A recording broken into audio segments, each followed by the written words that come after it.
Thank you very much. And the focus of this talk is going to be how to design an effective workflow for functional MRI such that patients of all kinds can come in from different organ clinicians and we can get reliable results. And so I'm going to cover everything from equipment, building a referral base, dealing with exam scheduling and protocoling, training patients for functional MRI, performing an exam, processing data, and interpretation. And the key goal is that of quality control. How can we make sure all our steps are done reliably, we get the key information at every step of the way, and that any manual steps have double checks built into them. One thing worth reflecting on, there's a variety of environments in which people can conduct clinical functional MRI. There's more research-oriented environments which are best suited towards ambulatory patients. More clinical environments can accommodate potentially more ill patients. Research environments can really focus their technology and tools usually on 1 to 2 MRI scanners, whereas clinical environments often have to deal with lots of different MRI scanners. At Stanford, we have 5 different scanners that can run functional MRI, and it'll soon be 7. Research environments tend to have 1 or 2 technologists, whereas clinical environments require training of lots of technologists. Research environments, they can design their own highly tailored pipelines, accommodating some of the many things that Mark Jenkinson talked about earlier today, whereas clinical pipelines often depend on FDA tools.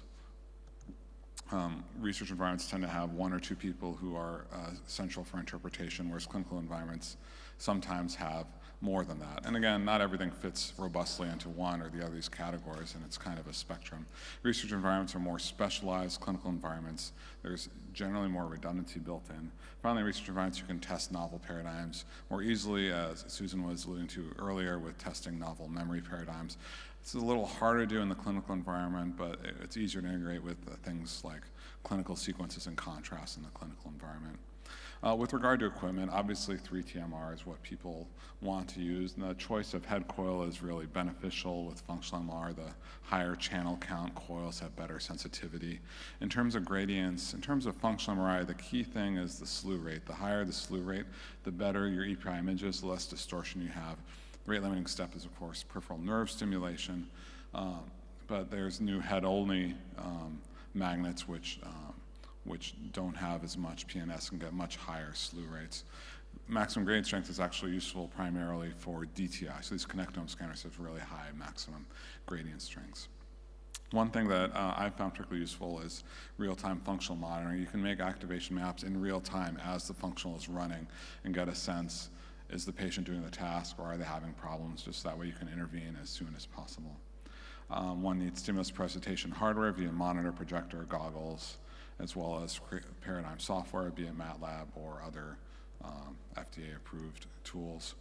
And software to process the data, to integrate fMRI, DTI, and ideally export to neurosurgeons and into PACS systems as desired at the institution. So you can get all this fancy equipment, but it's totally useless unless you have patients who are going to come your way. And oftentimes you need these referring clinicians to really help justify the costs, because the institution may bear the cost of all the equipment and the front loading of the cost of the exam until it eventually can start paying for itself. So one approach for this is to have a rapport with a clinical group, introduce fMRI, invite speakers from other sites. We invited Susan over to Stanford. She showed us the functional MRI program she built, and we built something to, based on all the wonderful insights she gave us. And then you feed back to the referring clinicians, get feedback, try and improve, and spread to other clinical groups. As we've seen already, the most high-yield clinical group is the epilepsy group, largely because the patients almost all need some kind of surgery when they have a focal epilepsy, and there's a lot of them undergo WADA, and the clinicians all want to avoid doing WADA if they don't need to. After that, the tumor groups, here they're less interested in just lateralization, more in terms of proximity of eloquent regions to a lesion. And after that, the vascular malformation lesions, AVM, et cetera, they often seek functional guidance for their procedures. And finally, the budding field of functional neurosurgery, where they're trying to target or avoid or lesion certain functional regions or tracts. Okay, let's say we have our equipment, we have a referral base, what do we do now? If a clinician wants an exam, we need a lot of information to figure out what exactly we're going to do. We don't know what they want out of the functional. Do they want motor mapping? Do they want language? How urgent is it? Is there a lesion? Where is the lesion? What is the handedness? Because that confers the likelihood of left hemisphere language lateralization. Is the patient impaired? Can they see? Do they have implanted devices, which would dictate how we can actually do a functional? Are they claustrophobic? And I'm sure we all try and avoid Ativan unless it's impossible because patients just fall asleep with Ativan. And so we want to methodically get this information every time, just that way we can really avoid hang-ups along the way. So we just have an electronic questionnaire that's accompanied with the order where the physician, they have to just answer like 5 additional questions, tell us what they want the functional for. So in this case, they're telling us they want motor and language mapping. There's no operative date, so there's not, we don't have to do a 2-day turnaround or overnight turnaround. There is a lesion. It's a left-sided frontotemporal tumor. The patient's right-handed. They speak English. They have no impairments. It should be a relatively straightforward functional. Here's another case where they have a cavernous malformation, which is kind of a vascular, it's a low-flow vascular lesion. There's also no planned operative date. They tell us the lesion's parietal. They don't tell us what side. It's a right-handed patient. They speak English. But the patient states they have difficulty spelling at times. So this might be a harder exam to do. You would not want to necessarily rush through this kind of exam. We did say epilepsy is the highest yield clinical group to interact with. Unfortunately, a lot of epilepsy patients end up getting a vagal nerve stimulator because this helps with epilepsy and is relatively less invasive than many other therapies. Surgeons will implant basically an electrode in the neck on the vagus nerve, which is stimulated, and it can ameliorate some of the seizures. And of course, this is not directly MRI compatible itself. If you use traditional, your common MR scanning techniques, they'll depose a lot of heat along the electrode. And if you scan in an unrestrained manner, can burn the vagus nerve, which is of course a bad thing to do. So, but one can do structural MR and functional MR with a vagal nerve stimulator with certain caveats. You have to have somebody turn the VNS off, which any neurologist can do with a wand. It's very easy. You have to use this old thing called a transmit-receive head coil. So nowadays, the way all MR scanners work, you transmit the radiofrequency energy with the body coil, which is just in the whole bore, the magnet. And then the head coil is simply receiving after, once you have your transverse magnetization, the receive coil is what's receiving that. So you can't use that for VNS because then you'll be deposing heat in the neck. And so what people typically do is a transmit-receive head coil that alternates between transmitting and receiving RF. This is what was used like 20, 25 years ago. It's not a technology that's advanced a whole lot, but it does spare the vagus nerve from all this RF. Flip side of it, it's one channel. There's no parallel imaging. Can't do multiband, can't do anything, and so you get a lot of distortion on your DTI and your fMRI. So one can still do it, but you have to be more cautious about your interpretation with regard to the secondary effects from the distortion. You have to scan in normal mode and other details like that. Okay, so once we know some about the patient, we can think about the protocol. We think about what structural imaging we want to do, what functional imaging we want to do. Structural imaging is this is not generally full diagnostic scans. We just want to get what we need for the functional. And so as you saw, one structural that can be obtained are coplanar T2 echoplanar images have the benefit of similar distortion to our gradient echo images. Also 3D T1 IRF is PGRs, and those are useful because you can reformat and go into multi-planes. We have our functional imaging. We always do DTI with the fMRI just because the information is useful and complementary, and we also do resting state fMRI, although they're not FDA-approved useful clinical pipelines of that resting state fMRI yet, but hopefully there will be soon. One thing about the structural imaging, and just from my perspective as a radiologist, we want to say the proximity of a lesion to a eloquent region. Sometimes it can be very hard to see the lesion. Here's an example. I'm going to point with this. Right there is a little subtle focal cortical dysplasia. There's no way you can see this on even a high-res 3D T1. Only you can see this with is a flare. So we add the contrast we need to see a lesion if it's a subtle lesion. Or if there is a glioma and the surgeon often just only want to resect the enhancing lesion, sometimes we'll give contrast as well, if that's what will help them determine the most important proximity. And in the clinical setting, you can also do a diagnostic MR after the functional, and all the images will be in the same geometry, so you can easily cross-reference from one to the other. So, as with this whole talk, this is just kind of how I've learned to do stuff. It's one way to do things. Different institutions may do things differently. Our paradigm task library, we have motor mapping for hand and foot, and it's really fingers and toes. We have tongue motor, and then we have our language task, and we use Susan's task that she generously shared with us, visual, auditory, and object naming. And that is what fulfills most of our common clinical questions. We have started experimenting with cerebrovascular reactive mapping, which we'll hear about later today, using breath holding. And then, as alluded to earlier by Patty, you want to have as many languages as possible. We have, because we have other materials, we have about 5 languages right now. I did recently do a functional on Mamong, which I had never heard of before, some weird Vietnamese dialect.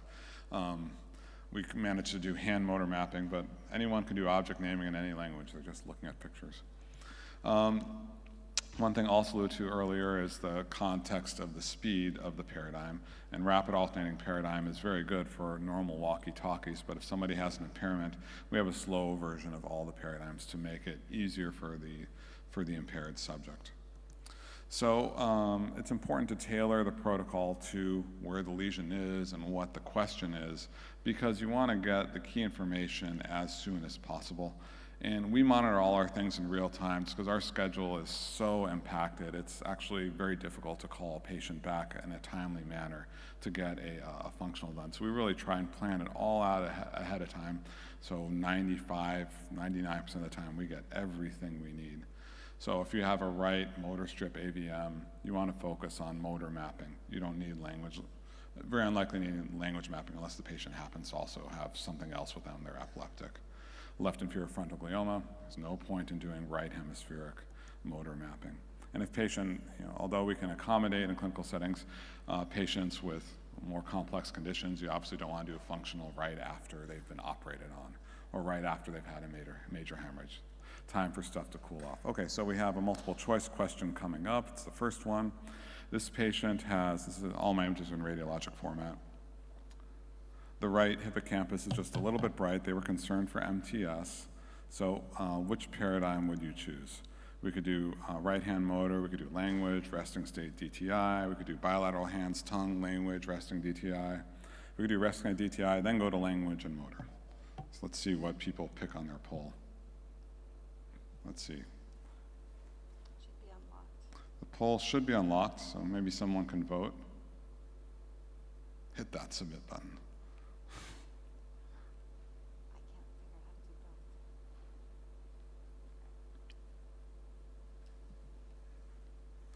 See if I can pull this up too.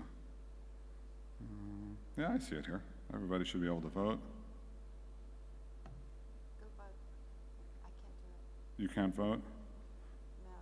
No. Oh, here we go. Some people are voting now. Okay, Okay, we have a pretty even Steven score here. Okay, interesting. All right, let me just hit the move along button here. So as with, I'm just saying what I think and how I try and think about functionals. So it's a left-hander. There's a chance that there's right hemispheric language. One thing I find to do, especially because we're in a clinical setting, not everybody's fully functional. I want to make sure we can do functional MR successfully, and because we look at our activation maps in real time, we can do that really simply with motor tapping. It's one of the easiest functionals to do, and it gives you a sense of whether it's working or not. The other benefit of it is it shows you where motor SMA is in contradistinction from speech SMA. So we always start with this, and this enables us to pick out problems where the patient's asleep or not following the task, et cetera. So I always start with this. And then we do our language paradigm. This, in 4 paradigms, in 20 minutes, we've gotten everything we need to do the language mapping. And then we do DTI and resting state MRI, which do not require as much subject attention because patients can last 30 to 60 minutes. sometimes in terms of functionals, and they burn out after like 6 or 7 functionals, I found. So this is what we do at our institution. Okay, so here is a left central sulcus, AVM, and You're unlocked. We should be good. you see it right here. I think this was actually probably central gyrus there. And so what protocol would we do for this? Here are all your options. Should we just do motor mapping, no language mapping at all? Should we just do hand motor and language mapping, add some tongue motor? Do we just do like toe motor? Or do we do hand motor, language mapping, tongue motor, and add in a breath hold scan?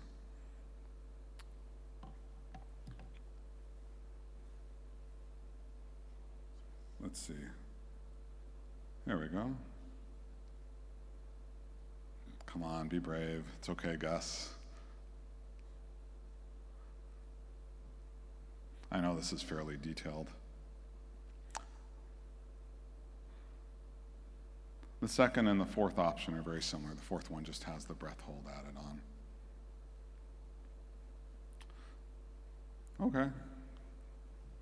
Maybe we should go on. Oh, good. Let's leave now. Oh, darn it. If we can go to the next slide, please. I think you have to forward it. There we go. Okay, so we have a low left motor strip AVM. Oh, is that? Okay. Okay, great, thank you. So we want to find the adjacent motor strip, so we absolutely want to do right-hand motor mapping. Of course, no surprise to anybody. But we would also want to do a left-hand motor just because there may be steel from this AVM. We may not see right-hand motor activation very well, and this will make sure that we can at least judge by symmetry where activation is supposed to be. And it turns out there's a tiny bit of inferior frontal gyrus right there. Broca's can extend all the way up in the inferior frontal gyrus into the inferior frontal sulcus. So one could just stop with the motor mapping. It would be more thorough to just show where Broca's is. And tongue motor would be a little lower down on the precentral gyrus. And a breath hold will give you a sense of how much our cerebrovascular reserve is affected by the AVM. Functional MR is looking at blood flow increases. If there's an AVM, blood flow may be at a maximum already. Okay, so this is what I would do, but that's somewhat a preference. So in terms of timing, again, normal walkie-talkies, we try and crank through it in an hour. Otherwise, we do it in an hour and a half. Okay, this is, so we're also immersed in this society. The idea of somebody not knowing what functional MRI is kind of laughable, but if you've talked to somebody, or if you can remember back the first time you got into a magnet and tried to do a functional MRI, it's just this oddest thing ever that you're sitting in this tube and hitting buttons and doing the oddest things. So it's really helpful, even patients who've had lots of MRIs, a functional is a very different thing. So it's really important to give the patients a sense of what they're going to see, experience, and what they're going to have to do. They need to know that there's going to be tasks where there are going to be multiple runs, and each run there's going to be blocks of tasks they have to do. They have to know what they're potentially going to do during the tasks and what they shouldn't do. That's don't move, don't talk. So some people have, in a research environment, if you have like one technologist, one or two technologists, you can have them, routinely go through all the same things that they have to do every single time. In a bigger environment, standardized training materials can be helpful. So we chose to go the standardized training route, and we actually made a 13-minute video which tells a patient from beginning to start, here's what an MR is, here's what a functional MR is, here's how you practice these tasks. It's very standardized. That way we know that the patients can, before they even come in, they know what to expect and what they're going to do. So you're free to watch this online at your leisure. Let's practice this together. And you will hear beeping going on right now, just like you will during the exam.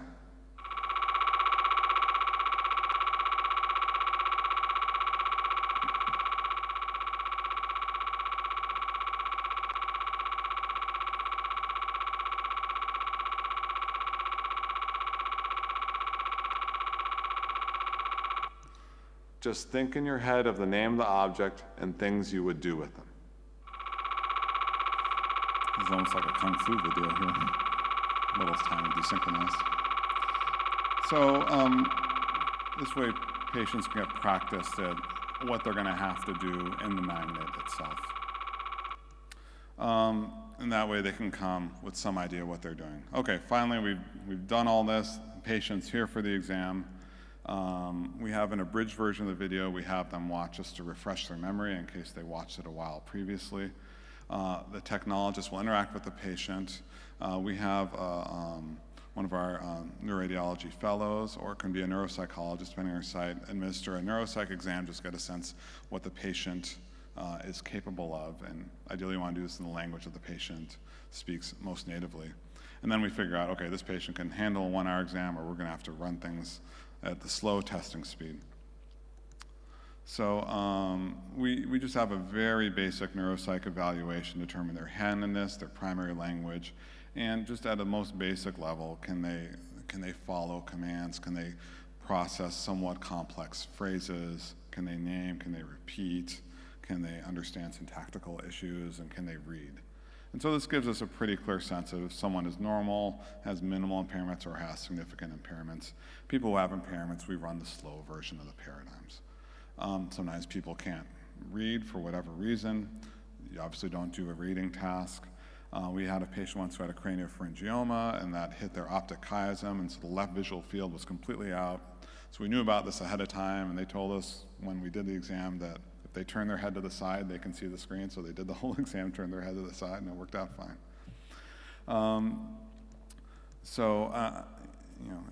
We have a lot of these materials in English, and we have some of the materials in multiple languages. One thing I have found that doing fMRI in languages that aren't English, it's really useful to have an interpreter, somebody who natively speaks language. And of note, if you interacted with interpreters, interpreter is somebody who will speak in real time and in the native language, whereas a translator is somebody who just it's almost like Google Translate, will just transcribe something. I found the interpreters can be really helpful when something isn't working. They can just talk to the patient, say, okay, you have to actually wake up, you have to move your fingers, etc. So we have our neuropsych in Spanish. One really key thing we found to be really helpful, again, given all of our sites, is we have a checklist that technologists fill out as they go along. Is make sure they consulted with us, they figured out what paradigm to use, does the patient need goggles, or do they need prescription lenses to see, are things positioned correctly, which paradigms we ran, did the radiologist look at the activation maps and say they look okay, and what images were sent to our PAC system. So again, in our institution, what has worked well is monitoring the cases in real time. This way we know we have the data we need. We bill all our exams as MD or as neuropsychologist present, and this is one way to fulfill that interaction requirement.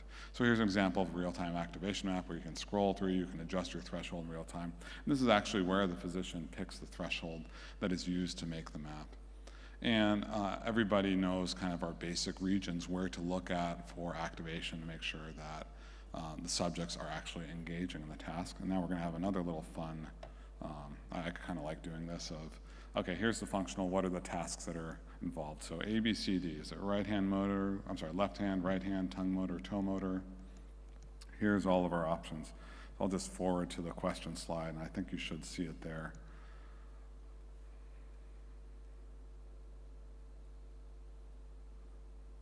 Let's see, what are the tasks on these functionals?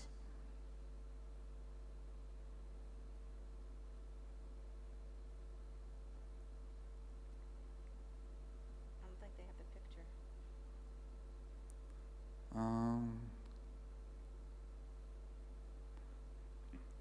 Yeah, the picture should show on the app. It doesn't show on the screen, unfortunately. So, yeah, these can be kind of fun to do in real time. Or it's a competition between option 2 and option 3. All righty, well, it's good we're having this course. Okay, can we go to the next slide? Okay, so, okay, so, right, and I've written option 2, I think was the one that people picked. And you can see A is right hand motor in the left hemisphere. I put the right and left annotations on this. B is left hand motor. C is toe motor, that's higher up along the midline, whereas tongue motor is further laterally along the precentral gyrus. Here's another one. So one of these is auditory, one is object naming, one is visual. So, should be the next poll.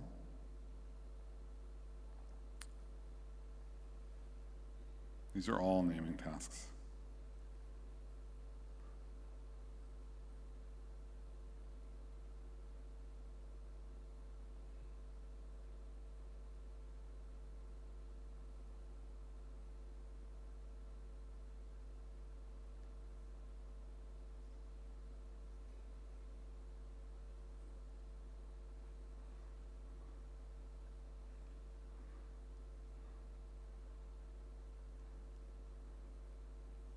All right, this is good. Let's go to the next slide. Okay, so it actually turned out the first one was object, the second one was visual naming. In visual naming, they're just reading sentences. You get some visual stimulation, not a lot, whereas in the object naming, you get very robust visual stimulation in adjacent areas like fusiform. So obviously 1 and 3 were very close. And the third is clearly auditory with the bilateral temporal lobe, auditory activation as well as some Wernicke's. So again, these are Susan's tasks again depicted in a slightly different format. Here you can see in the visual naming, you get visual cortex, you get some Wernicke's, Broca's, speech SMA.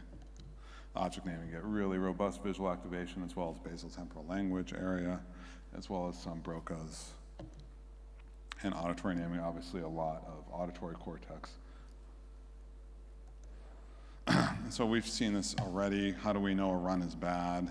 Obviously we see a ring around the collar is what I call it. It means there's a lot of motion. Another thing is if we don't see activation where we want to see, and that's the benefit of doing the maps in real time, you can see, are we seeing the Broca's region or Wernicke's region? And so if the map is bad, you just got to figure out what's going on. Half the time it's an auditory task. They can't even hear it. The volume wasn't turned down loud enough. So we just interact with the patient and just figure out, are they not doing the task? Are they awake? And at a certain point, you can't do functionals on everybody you try, and at a certain point, you give up. Okay, so in terms of processing, I'm just going to go through faster because we're running a little behind.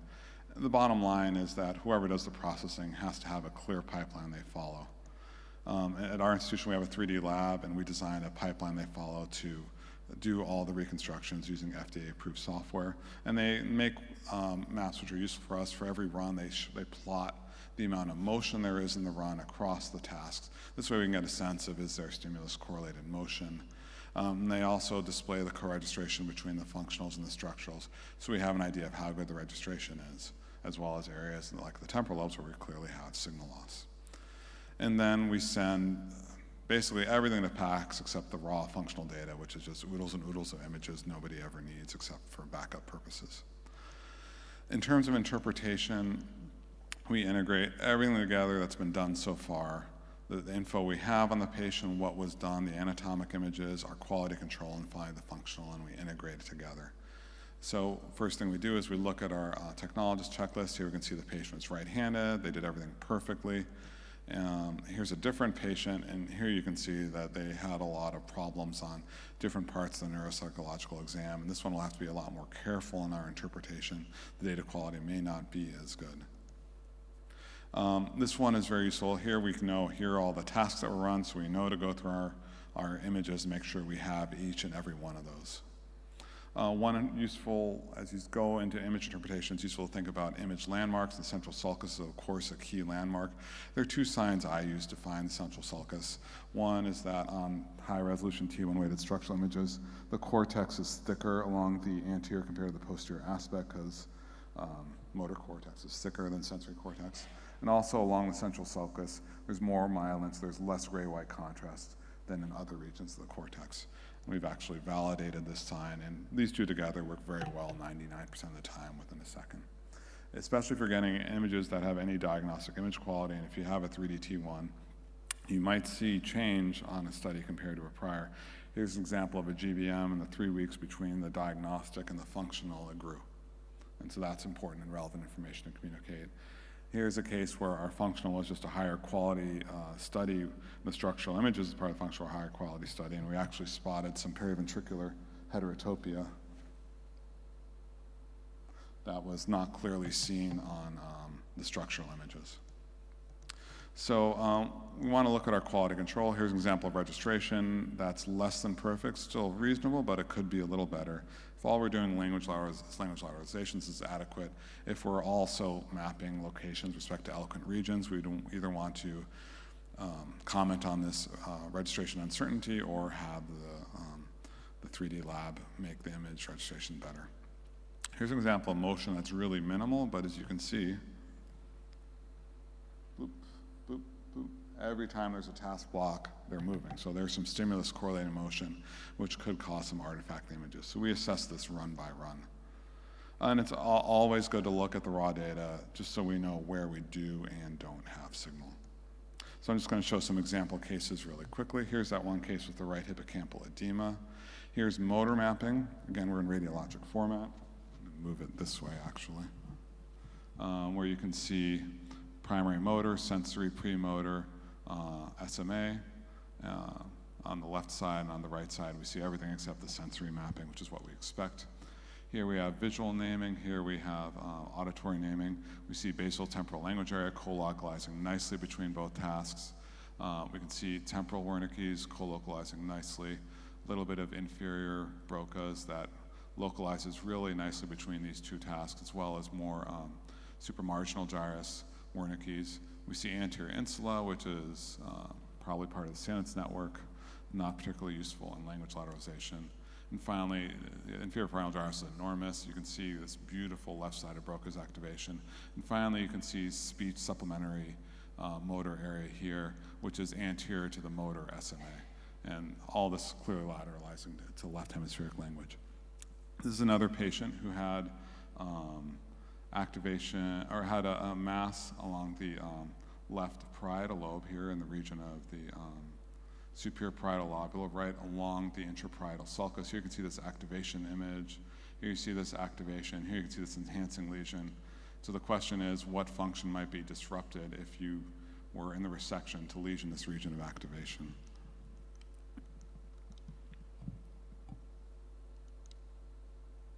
Okay, let's try and go to the poll.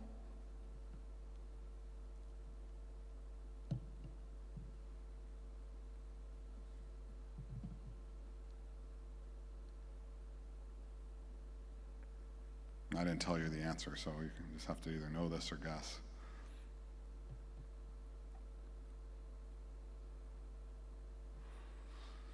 Okay, in the interest of time, we should move on, please. So this ended up stimulating in this region interrupted reading. This is not something many surgeons would not even want to do a functional for this. They think you can get away with doing parietal lobe resections, but this was a more astute neurosurgeon who interacted with me on this case, and he actually mapped reading in the OR, which is harder to do, but they did spare giving this patient an impairment that otherwise may have happened. This is actually another issue which is kind of tricky. Here's another patient who had a left supramarginal gyrus enhancing. This is the patient with the growing GBM. And so they resected it. They went as far anteriorly as possible, and they stopped at the region of the crosshair right there. And when we compared that with our functional, it looked like it was actually along the precentral gyrus. So we think this was probably tongue motor that they stopped their resection at. And it's somewhat a tricky issue. Theoretically, one can resect tongue motor and the other tongue motor will take care of, but some surgeons are still hesitant to resect that kind of, that location lesion. This is our last case. This is a patient who had, who was right-handed, had epilepsy, and had right-sided electrodes that were removed. Oops, going a little too fast here. You can see bilateral BTLA, basal temporal language area, maybe a little stronger on the right. It's a little more intense there. Here you can see some Wernicke's activation on the right, Broca's activation on the right, extensive Broca's activation on the right, a little bit of parietal Wernicke's, more Broca's on the right, and then finally speech SMA on the left. So I think I just summarized this slide to you. I don't think we need to, maybe we can skip this poll and go to the next poll. So these regions are what we determine were active in this patient. So the question is, what do you tell the surgeon? Again, just in the interest of time, I'm just going to go through this. And we told them this is a mixed dominance, but there's a clear right Broca and right Wernicke's. And for this patient, they end up doing neurostimulation. Okay, and then once you've done all this, it's good to go back to your epilepsy conferences and show the cases, to show these cases at tumor boards, to get good feedback from the clinicians. And communicate anything, the importance of doing these quality control steps can really help all along the way in terms of getting the data you need as soon as possible and increasing the likelihood of good interpretation. As with anything, this is a small portion of a much larger team who takes care of all of that. Thanks again to Susan for helping build our program. Thank you very much. Michael, we got one question from the audience. Can you elaborate about the main issues to consider when using diffusion imaging in a clinical setup? The main issues to consider in terms of diffusion imaging in a clinical setup. Integrating DTI. Okay. There's a lot of potential. I assume this is like what you want to do in terms of your DTI processing. In terms of equipment, you always want the best gradients you can possibly get. That'll make your life easier for everything. In terms of DTI, again, we usually do it after the functionals are done, just because the subject just needs to sit there and hold relatively still in terms of acquiring the data. In terms of processing the data, you can do homegrown pipelines using FSL or whatever other tool you want, or we use in vivo software for DTI. And there's lots of different approaches to how you use the DTI. My experience playing around with DTI is you can find, there's a limited number of tracks you can reliably find. So in the same way, I've used the Maury has a 2008 paper where he says, here are the ROIs you pick to get these fixed tracks. And we use those to get several select tracks, including SLF/arcuate, Uncinate, corticospinal, et cetera. And these are the same tools that are used by some of the standardized tractography packages like AFQ. And so we do that in the interest of getting the major tracks. It can be hard to reliably get smaller tracks with DTI.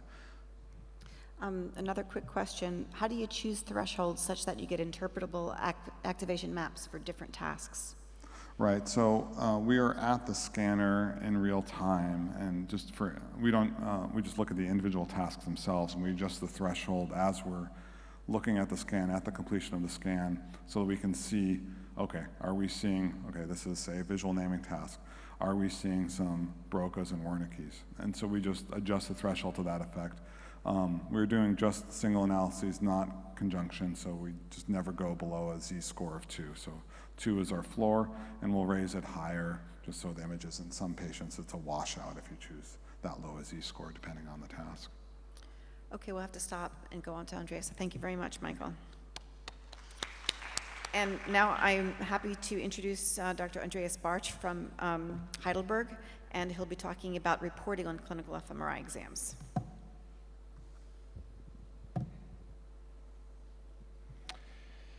Thank you, Susan. So my task is now to catch your attention for reporting, which may be boring if you don't write reports. But I hope, nevertheless, to convince you that having a fMRI reporting in mind will have an impact on your work. And if I'm not successful to catch your attention, there's still something to win during my talk.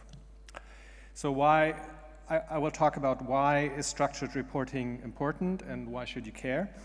And I will briefly outline the content of a structural clinical fMRI report and illustrate that step by step. And if there's time, I will do a final pediatric walkthrough case, skipping more technical repetitions. Structured reporting is important to improve the neuroradiological report in terms of its rigor, conciseness, consistency, and to avoid omissions. And I want you to remember that what the clinician gets after all this effort that we've done in terms of talking to the patient, prior to the exam, examining the patients neuropsychologically, testing the patient, recording the data, analyzing the data. The final point is a neuroradiological report. And it serves a communicative purpose to the clinician. And the task is to accurately convey the information. And I do believe, as a neuroradiologist, I do believe that this will increase the clinical utility of fMRI, its reliability, and also the reproducibility. And ultimately, we hope that this improves patient outcome, maybe also reimbursement, and it also has a vision for big data analysis on clinical fMRI. So why should you care? I do think having a perfect report in mind will enable you to conduct your fMRI analysis and exam even better. So what is it? What is a structured report? But a structured report has certain elements, and you can liken it to the brain imaging data structure or the neuroimaging data model as standards for organizing and reporting neuroimaging data.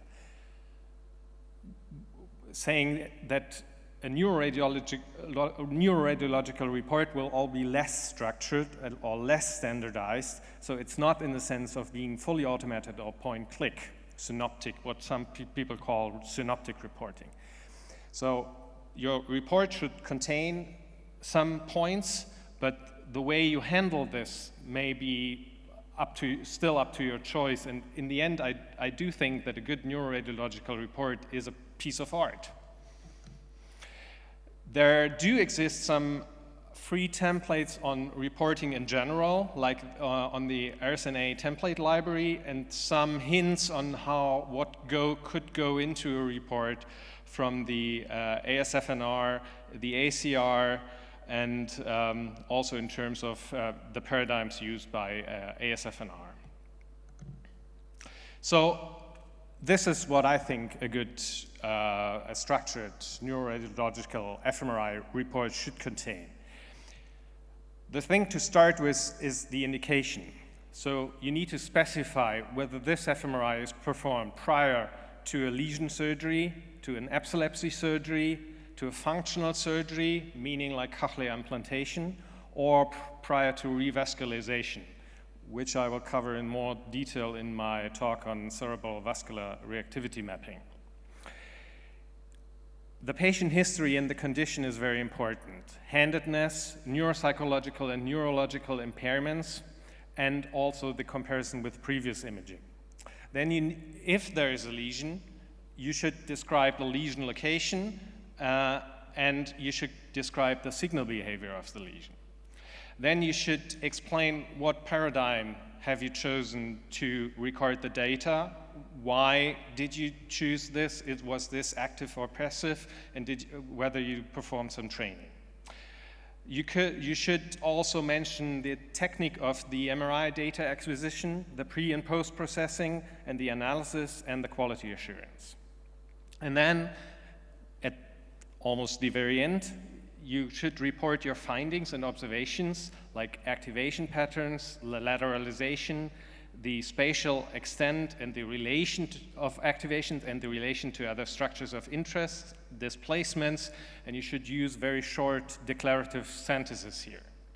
In the conclusions and recommendations, you should, according to the indication and the question you were facing, you should give recommendations on how to proceed. For example, this could contain the surgical access, the resection attempt risks that you envision, and if you are transferring your data to the neuronavigation and when this will be ready. And at the very end, there's usually a legal disclaimer. So, indication, I'm now giving you some examples. This would be a primary indication, this is a left inferior temporal tumor. And the indication here is you do the language mapping prior to the lesion surgery for pre-surgical planning. You want to know whether the tumor contains activation. Is there function in tumor? Do you consider this tumor resectable? and how you would choose the surgical access to the lesion. And you can see here that there's one landmark, the inferior anastomotic vein of Labbé, which you can render and you can set to a relation to your activation, and which is of great help to the surgeon to orient himself during the resection. And that's the same patient, and here the task is not only the pre-surgical planning, but also the transfer into the neuronavigation, which you see here, which then can help you to guide intraoperative stimulation, electrical stimulation mapping, ESM. A second indication would be the mapping of refractory, non-lesional or lesional epilepsy patients prior to surgery, and the pre-surgical language and memory lateralization. So this is a 13-year-old boy, a left-hander. He had hypermotor left frontotemporal seizures with aggressive behavior. In fact, he was primarily diagnosed with a psychiatric diagnosis, and speech was preserved during the seizures. So we conducted this exam here to assure a language dominance prior to invasive electrocorticography. Another indication which we have not touched today upon is the pre-surgical localization of a seizure onset zone. So if you have interictal pathological EEG activity, you can try to localize where this is originating from. In a way, this is different from the lesion surgery because, as we said, or the other speakers emphasized, in lesion surgery, you're primarily very often afraid of false negatives. You don't want to cut brain tissue out that causes a deficit. Cyril also mentioned that, on the other hand, of course, you don't want to limit the resection to an unreasonable degree, because the extent of resection will have an impact on survival. But of course, we want survival at a high quality of life. Here, with the false negatives are what you're afraid of in the resective surgery of lesions. If you have a non-lesional, this is of course a lesional case, but if you have a non-lesional epilepsy patient and you're trying to localize where the pathological EEG activity comes from, then this may be a different story, because if you're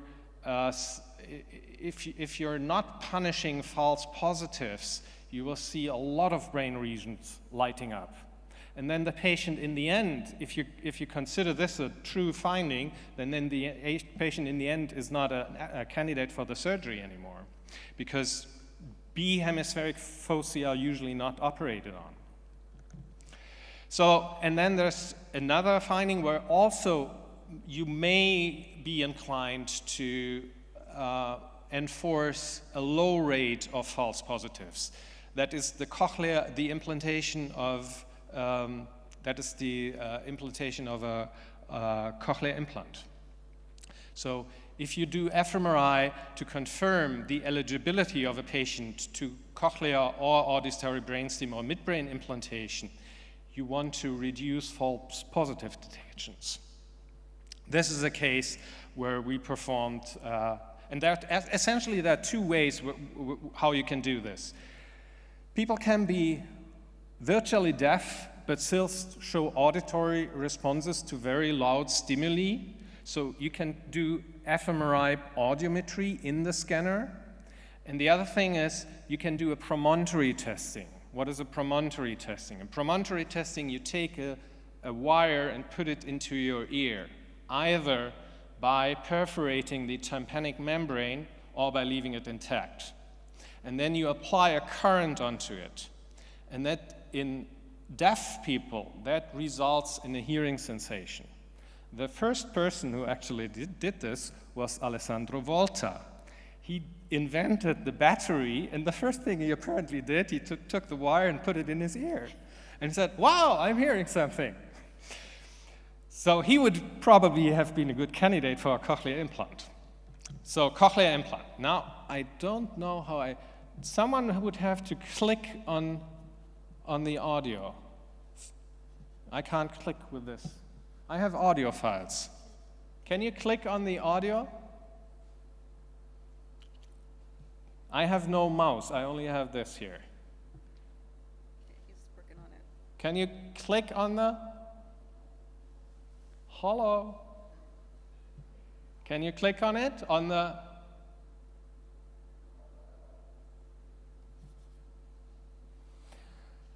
okay, I wanted to display, yeah, here. Yeah. Click on it.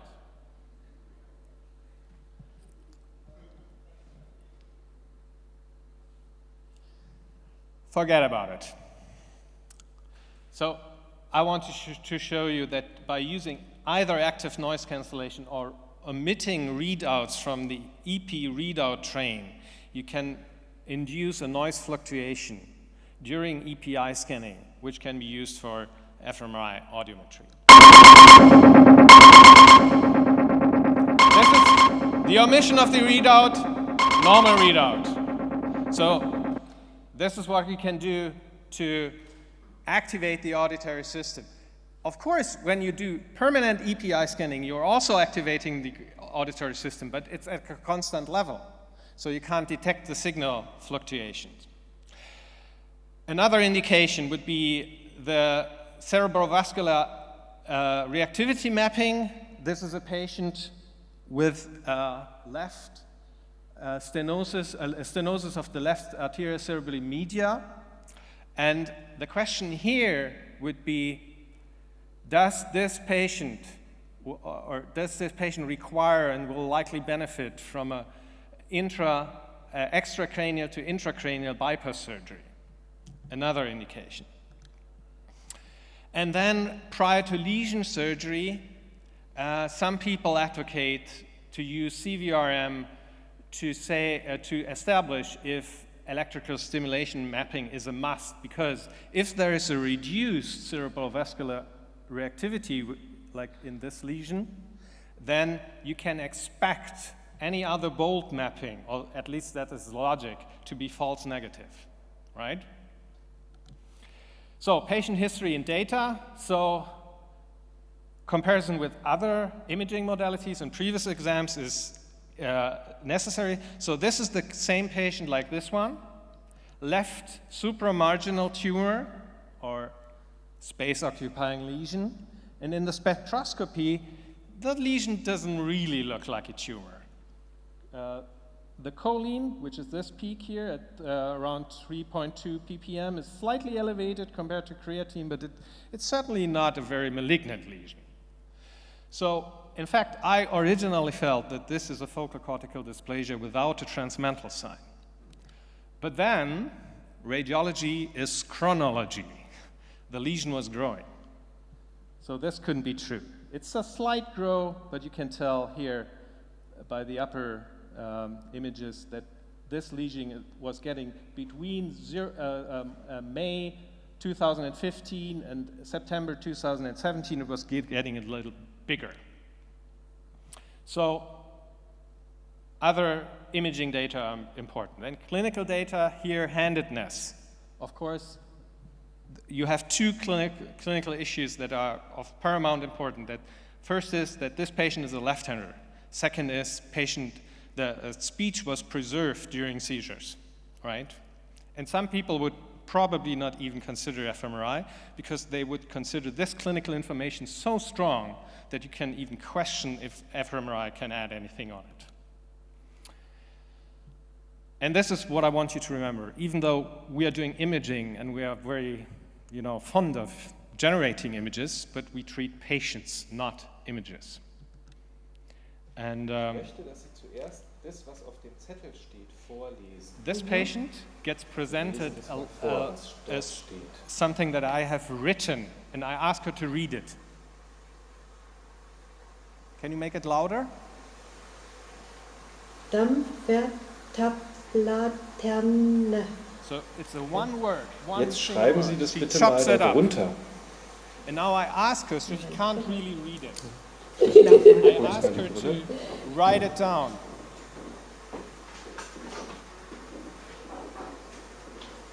And as you can see, when she gives me the paper back, the word is it's a German word, Da Dampfertopflaternen. haben Sie keinen Fehler gemacht. Ich zeige das mal So hier.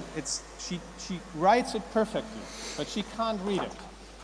Da sehen Sie auch, was Sie da. Das Okay? lesen Sie And this is zuerst mal vor. postoperatively, the same thing. So there are patients who obviously can't read, but still can write, which is very peculiar. And sometimes these people even improve their reading by writing. So this is my first poll. What would you think where this lesion is located? I give you some more information. The patient also had what we call color anomia. And she had a hyperfamiliarity for faces. She has no dyscalculia, she has no agraphia, and she has no hemianopsia. And now we are doing radiology without taking a single image of the patient. Give your pulse now. Right. So some people vote for the splenium. But this is a very fair count, very, very well done by you. The splenium would not explain the color anomia, and it would not explain the hyperfamiliarity for faces. But it's a left, and I should have said that she's a right-hander, left posterior lateral inferior temporal lesion. Next slide. Oops. This was the lesion of this patient. And this patient that I've shown you before showed the same after the surgery. When he woke up from the surgery, he was holding his mobile phone and getting text messages from his family and his spouse. And he could not read it, but he could type saying, "I don't know who's writing me and what you're asking, but don't worry, I'm fine." Wow. And the cool thing is that I predicted that this is going to happen and that he would recover, and he did recover. So a major thing for our report is we need to say where the lesion is and how does it present. And now you can win something. So you need to tell me whether this lesion is intra or extra actually, and sometimes this is very hard to tell. And what does intra actually mean? Intra actually means inside the brain parenchyma. It does not talk about which cells generate this lesion or whether these are primary Sessiness cells, or it could be a metastasis, but it's inside the parenchyma. So what would you think? Here's the lesion. The first one who gets this right gets the present. Let's get a lift. So try hard. Have you made up your mind? You get more images. What do you think now? Intraaxial, extraaxial. Any ideas? What? Intra. Why I'm showing this is suspicious. There's a little nodule at the dura in front, and there you see the whole thing abuts to the dura. In the end, it was both. It was the rare case of a metastasis into the meningioma which invaded the brain parenchyma. But not bad. You will get the present. So in terms of the lesion description, it's important to note signal drop, because such signal drop can be, like from flow voids in AVMs, can be excluded from automatic brain masking. And I've seen papers where people said, oh, we did like a study on AVMs, and there was never any activation inside of the AVM. But when they exclude the AVM from the inclusion mask, then this is what you would expect to happen. And if you have no signal, you cannot measure fMRI activations or reconstruct tracts. This is a cavernoma with intracellular methemoglobina, which is bright on T1 but dark on T2 and T2 star. And when you now look at the signal, the fMRI signal outside of the lesion, you see that's the fMRI signal and that's the diffusion signal. And inside of the lesion, you have a dramatic drop. So this is 1.8, that's like 20,000, almost 20,000 signal. And it's like 300 absolute signal in the diffusion. And now you're dropping down to 15 and here to 1,000. So if you don't measure signal, well, false negatives are, it's prone to generate false negatives. Paradigm selection, I'm going to skip that because I think I'm running out of time and the others have covered that to a fair degree. So the point is fMRI activations are variable and should be evoked optimally. There's no point if the patient cannot follow the paradigm. And I like what Michael said, that you tailor your paradigm to the lesion location. That's very important. That's a very important thing. And this was just to show that even what we consider as one area, like the inferior frontal gyrus, that it has structure in it. Like there's what I call a phasotopic organization within a structure. And this is to show that also structures of the skull may be important. Here the coronary suture may be important for the surgeon to plan the access. Then technical stuff about your data acquisition. First, we notice, can you click on this? I want to wake people up again. Hello? They're gone. Okay, I wanted to present to you active noise cancellation. Can you click on the... No, you have to, can you click on this?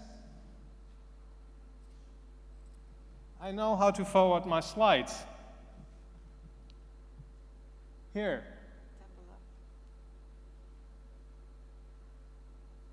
Whatever, forget it. You can use active noise cancellation, which lowers the EPI noise. Okay, so the you can use active noise cancellation to make it to so, and that's obviously a good idea. And then another good idea to do is to sample your data relatively fast. You see that on top you have a regular sequence with a TR of 3.0, and then below you have a sequence with a TR of where the TR was doubled, so the temporal sampling, the TR was half of it, so the temporal sampling was doubled. And you see for one that the correlation with your paradigm, which is only 0.2 here, goes up to 0.7 for the faster sampling, and the statistical confidence of your results will improve. So you should mention at least repetition time, echo spacing. So that's probably, and the spatial resolution of your sequence in your report. And then it's important to say what did you do to your fMRI data. We already talked about this. So smoothing fMRI data can both smear out your activations, but also extinguish or throw away other activation. Look at the dot of the eye. Smoothing by a relatively moderate kernel gets rid of this dot on the eye. So smoothing is something difficult, and you need to know if you're happy to do it or not. So any resective lesion surgery where the spatial relation of the lesion with the activation matrix, the smoothing is probably giving you a headache.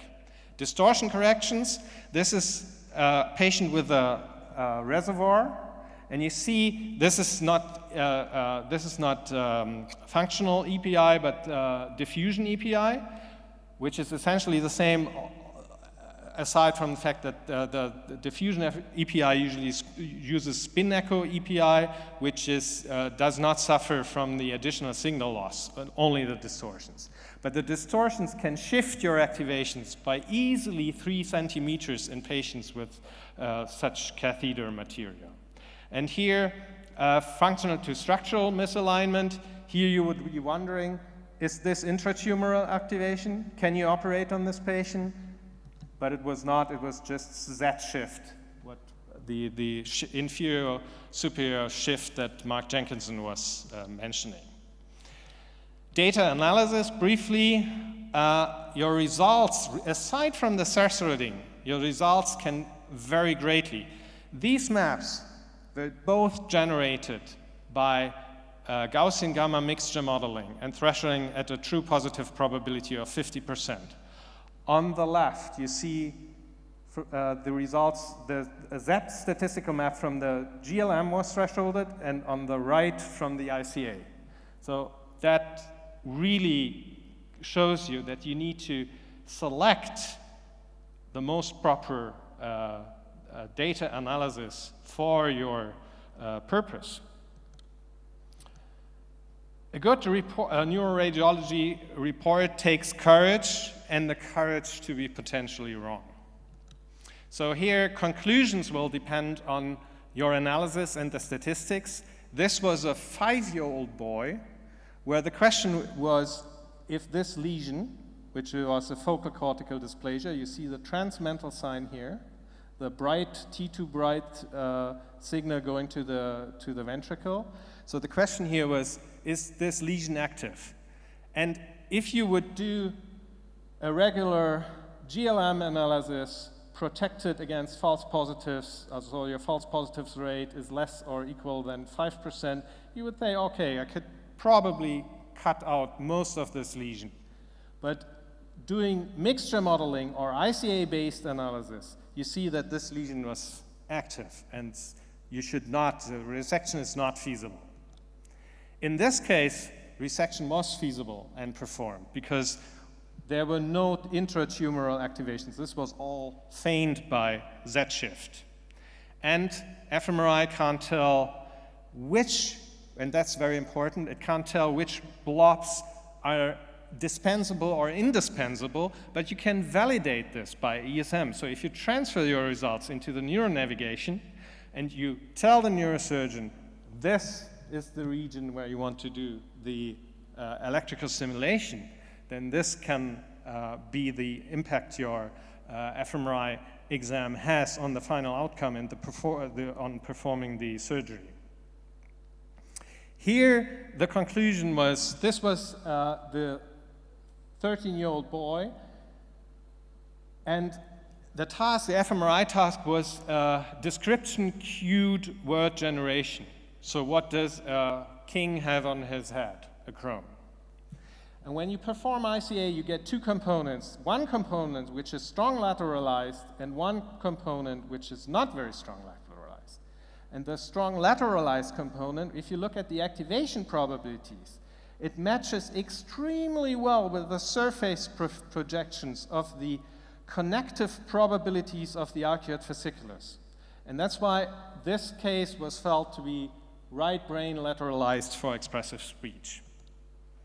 And here, this is about the final slide. Here, we were able to resolve an inverse localization error, which was from the EEG. The EEG localized the focus of the pathological EEG activity to the right hemisphere. But fMRI showed that this is probably the intra and tumoral region is probably where the seizures were generated.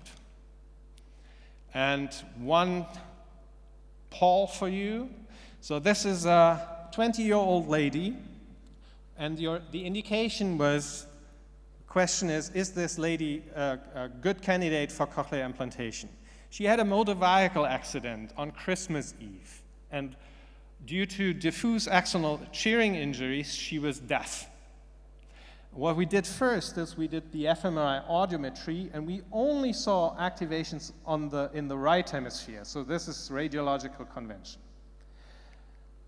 Then in blue, we did a left promontory testing, and we confirmed excitability of the right auditory cortex, and we show that at the level of the collicular plate, there was a bleeding from the shearing injuries, which interrupted her auditory pathway to the left auditory cortex.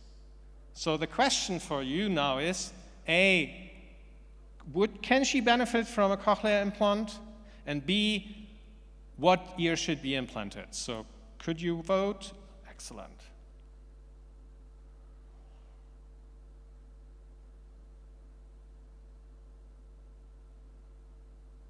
Okay.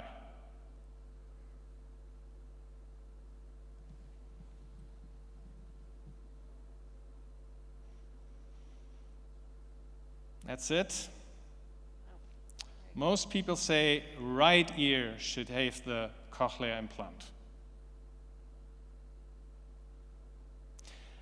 Remember, finished? It's the right auditory cortex that shows the response, and the auditory fibers cross by 75%. So the correct answer would be, yes, she can have a cochlear implant, but it should be implanted in the left ear, not in the right. If you put it in the right ear, she has no chance to restore her hearing. Okay, and in this case, I will cover in my other talk, and I think it's too late for the walkthrough case. Okay, thank you. Okay, we have a question from the audience. If an fMRI researcher is not an expert neuroradiologist, would you recommend that he or she mark the tumor and overlay it on the fMRI report or not? If the person doing the fMRI is not a neuroradiologist. Is not a neuroradiologist. Okay. Would you recommend that they mark the tumor? Yes, I would say. The thing is, I think fMRI is really an interdisciplinary action. And I have no problem in people from psychology, neuroscience, conducting clinical fMRI exams. But I think it would be good if the neuroradiologist checks the images and marks the tumor, or also looks for if there's a secondary lesion, because this can dramatically change the conclusions. And you should probably do it beforehand. Because, like, for example, if a glioblastoma has already shown signs of subepidermal spread, you may discuss the necessity to perform any resection. So, yes, I think a neuroradiologist should be involved.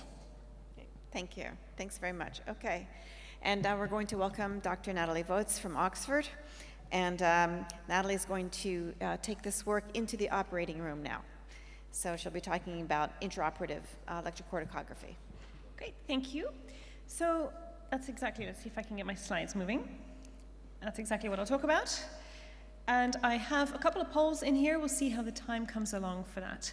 The objective of my talk, as listed, is mainly to consider how we can evaluate the functional MRI results and tractography results that we have obtained for the specific questions that they were asked to address, particularly in the context of awake surgeries, which I do the most. So if you have further questions, don't hesitate to ping them through. The main thing I will focus on is how can we gather a little bit of confidence in the methods that we are acquiring in terms of what is the appropriate way to validate them.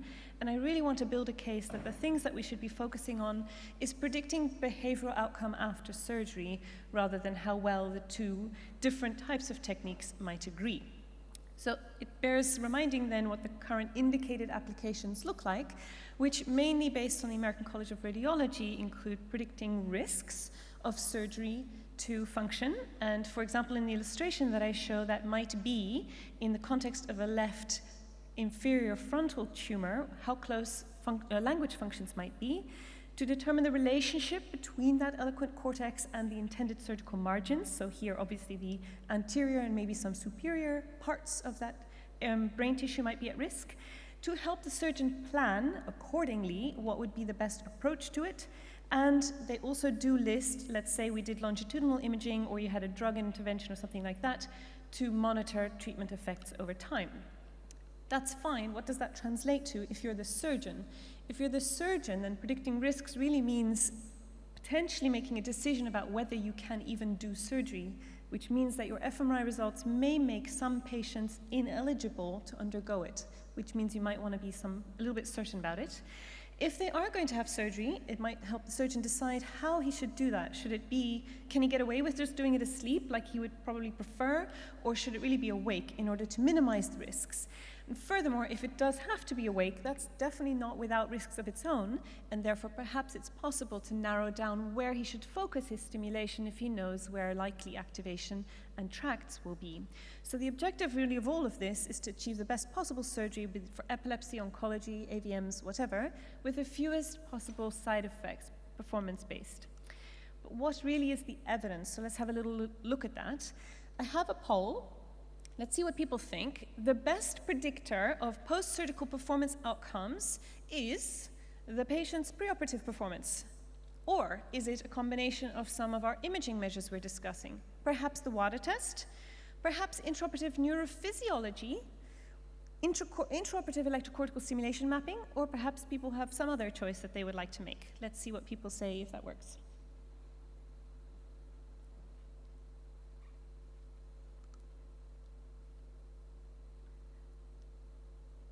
Does it come through? Yes? Oh, okay. All right. Dum, dum, dum. Good. Well, Jeffrey Binder's talk worked. And intraoperative neurophysiology we won't cover here, but it's a very specific indication, mainly for motor mapping. So then, preoperative performance. I'm glad that people say that. It will help you figure out what the risks are, but it does depend on the indication. So between a tumor and an epilepsy, a patient with epilepsy, you might be more worried if they have no preoperative deficits, whereas in a brain tumor patient, you might be most worried if they do have deficits because it indicates the tumor is quite close to the important structures. Okay, so we're going to focus on number 2 and the last one. So green and purple will be our focus today. If I can click. There we go. All right. So what we're really talking about with most of these discussions is how confident are we in our measure? What faith can I really put in the fact that it's going to give me the answer for the question that I need? That starts with knowing if a function is in a certain part of the brain in a certain patient, surely my measure should be able to detect that at any one given time. If things are going to vary hugely between times, that's no good.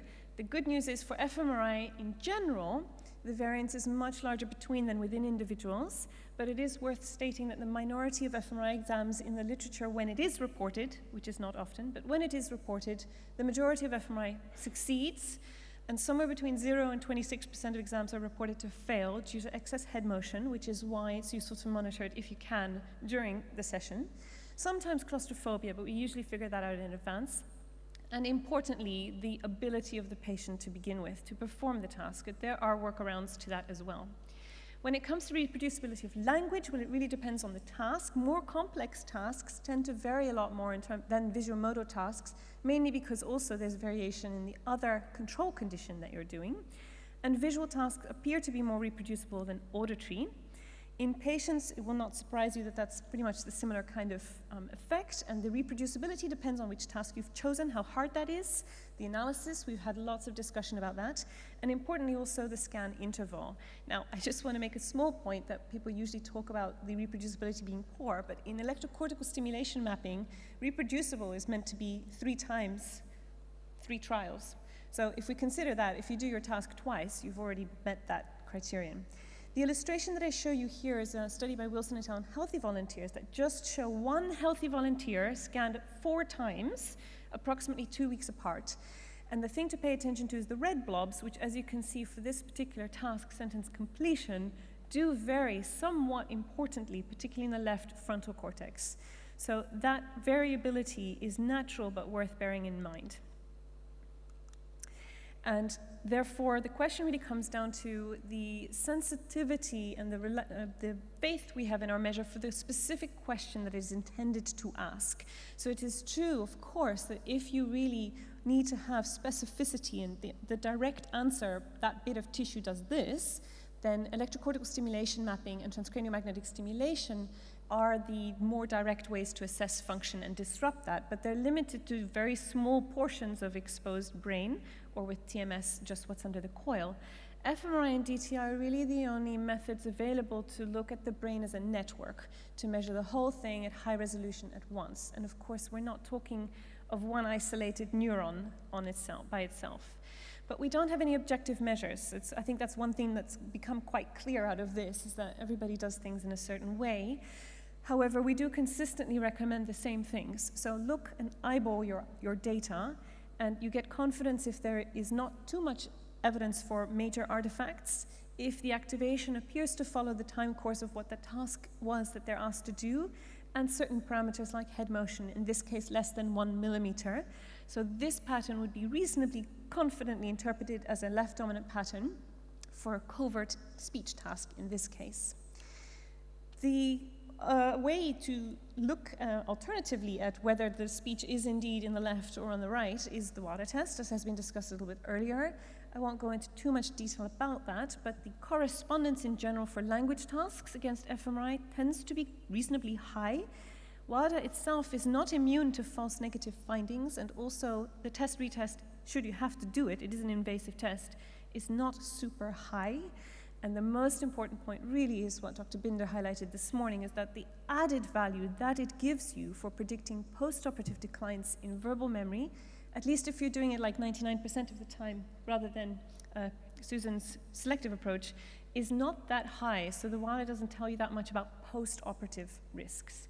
And part of the reason for this is that you have to be careful about certain assumptions that we make with every test that we do. So whether it be fMRI in the bold response or WADA with tissue perfusion, there are certain factors that influence that. In the example here with AVM shown on this side here, oops, I'm sorry, the AVM, there are some risks of flow abnormalities, which in this case cause disagreement with the WADA test, that following embolization, the activation was restored. Conversely, when we're talking about temporal lobe epilepsy patients, where we're really trying to do usually an internal carotid artery perfusion, or anesthetization if you like, the standard textbook circle of Willis is actually present in less than 40% of people. So this would be a standard textbook, but you have very frequently a fetal posterior communicating cerebral artery, or you can have variants in what is supplied to the anterior cerebral arteries, which affect the perfusion. You can, of course, do super selective variants, but again, now we're coming down to limitations of all of the techniques involved. This is a little bit late, but I realized after lunch people might not want to have too many videos of surgery, in which case close your eyes for the next few slides, but I think, Andreas, you've inoculized people to that. Here you see basically our standard intraoperative settings. So we have theater. Behind the surgeon, behind the drape, is one of our 2 neuronavigation systems that we use. Here at the front, we have an OHBM stimulator. We also have a second one called Nicolette that I'll show you in a minute. And there we have the patient comfortably ready to go. This is the other side, the surgeon's view, with the bone removed and the brain exposed, ready for awake testing. How does that testing happen? Well, usually there are variants, but usually with a bipolar electrode setup, 5 millimeter spacing between the bipolar electrode tips. The concept is you stimulate whatever tissue is between those tips, usually with these settings. I won't go into the settings because they've been reviewed quite nicely by Mandone et al. And also by Douw in his Nature Reviews Neurology paper, which I recommend reading. And the idea is that you just transiently stun the brain or elicit an unintended behavior. And I'll show you some examples of that coming up, hopefully, depending on the audio.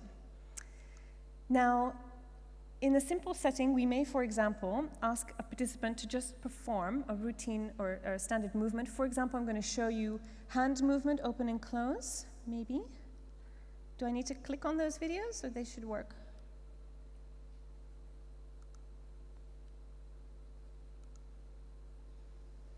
I'm not going forward or backwards or anything. Okay, what I'm going to show is the patient is opening and closing their hand, and I'm indicating for them to move their tongue from side to side as well, and stimulation might disrupt that behavior so that they would stop moving, or they might have a deformation. And the second video, I wish that I could remember what it was going to be from this black screen, but it would be something similar. If we can't see the video, then can we move forward though? Otherwise, it's interpretive dance from now on. What comes next? Do you see? Just press the forward button, see what happens. I've pressed it about 7 times. Oh, The forward is doing nothing. Backwards is doing nothing. We have black. I'm not thinking I don't want to press black foot. no, don't do that. Okay. All right. What comes next in my slides? I give examples. I show you some stimulation and some activation that happens at the same time. Do we need a hard reboot? He's leaving. Don't leave. Andreas, do you want to?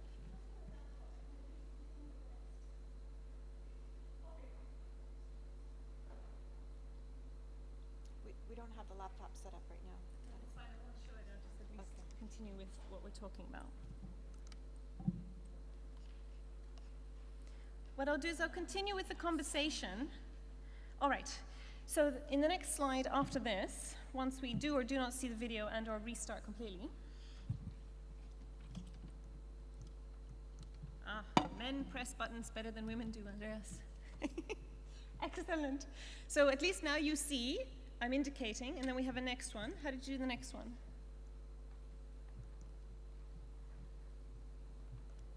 Am I too girly with my presses? Yeah, this is. Okay.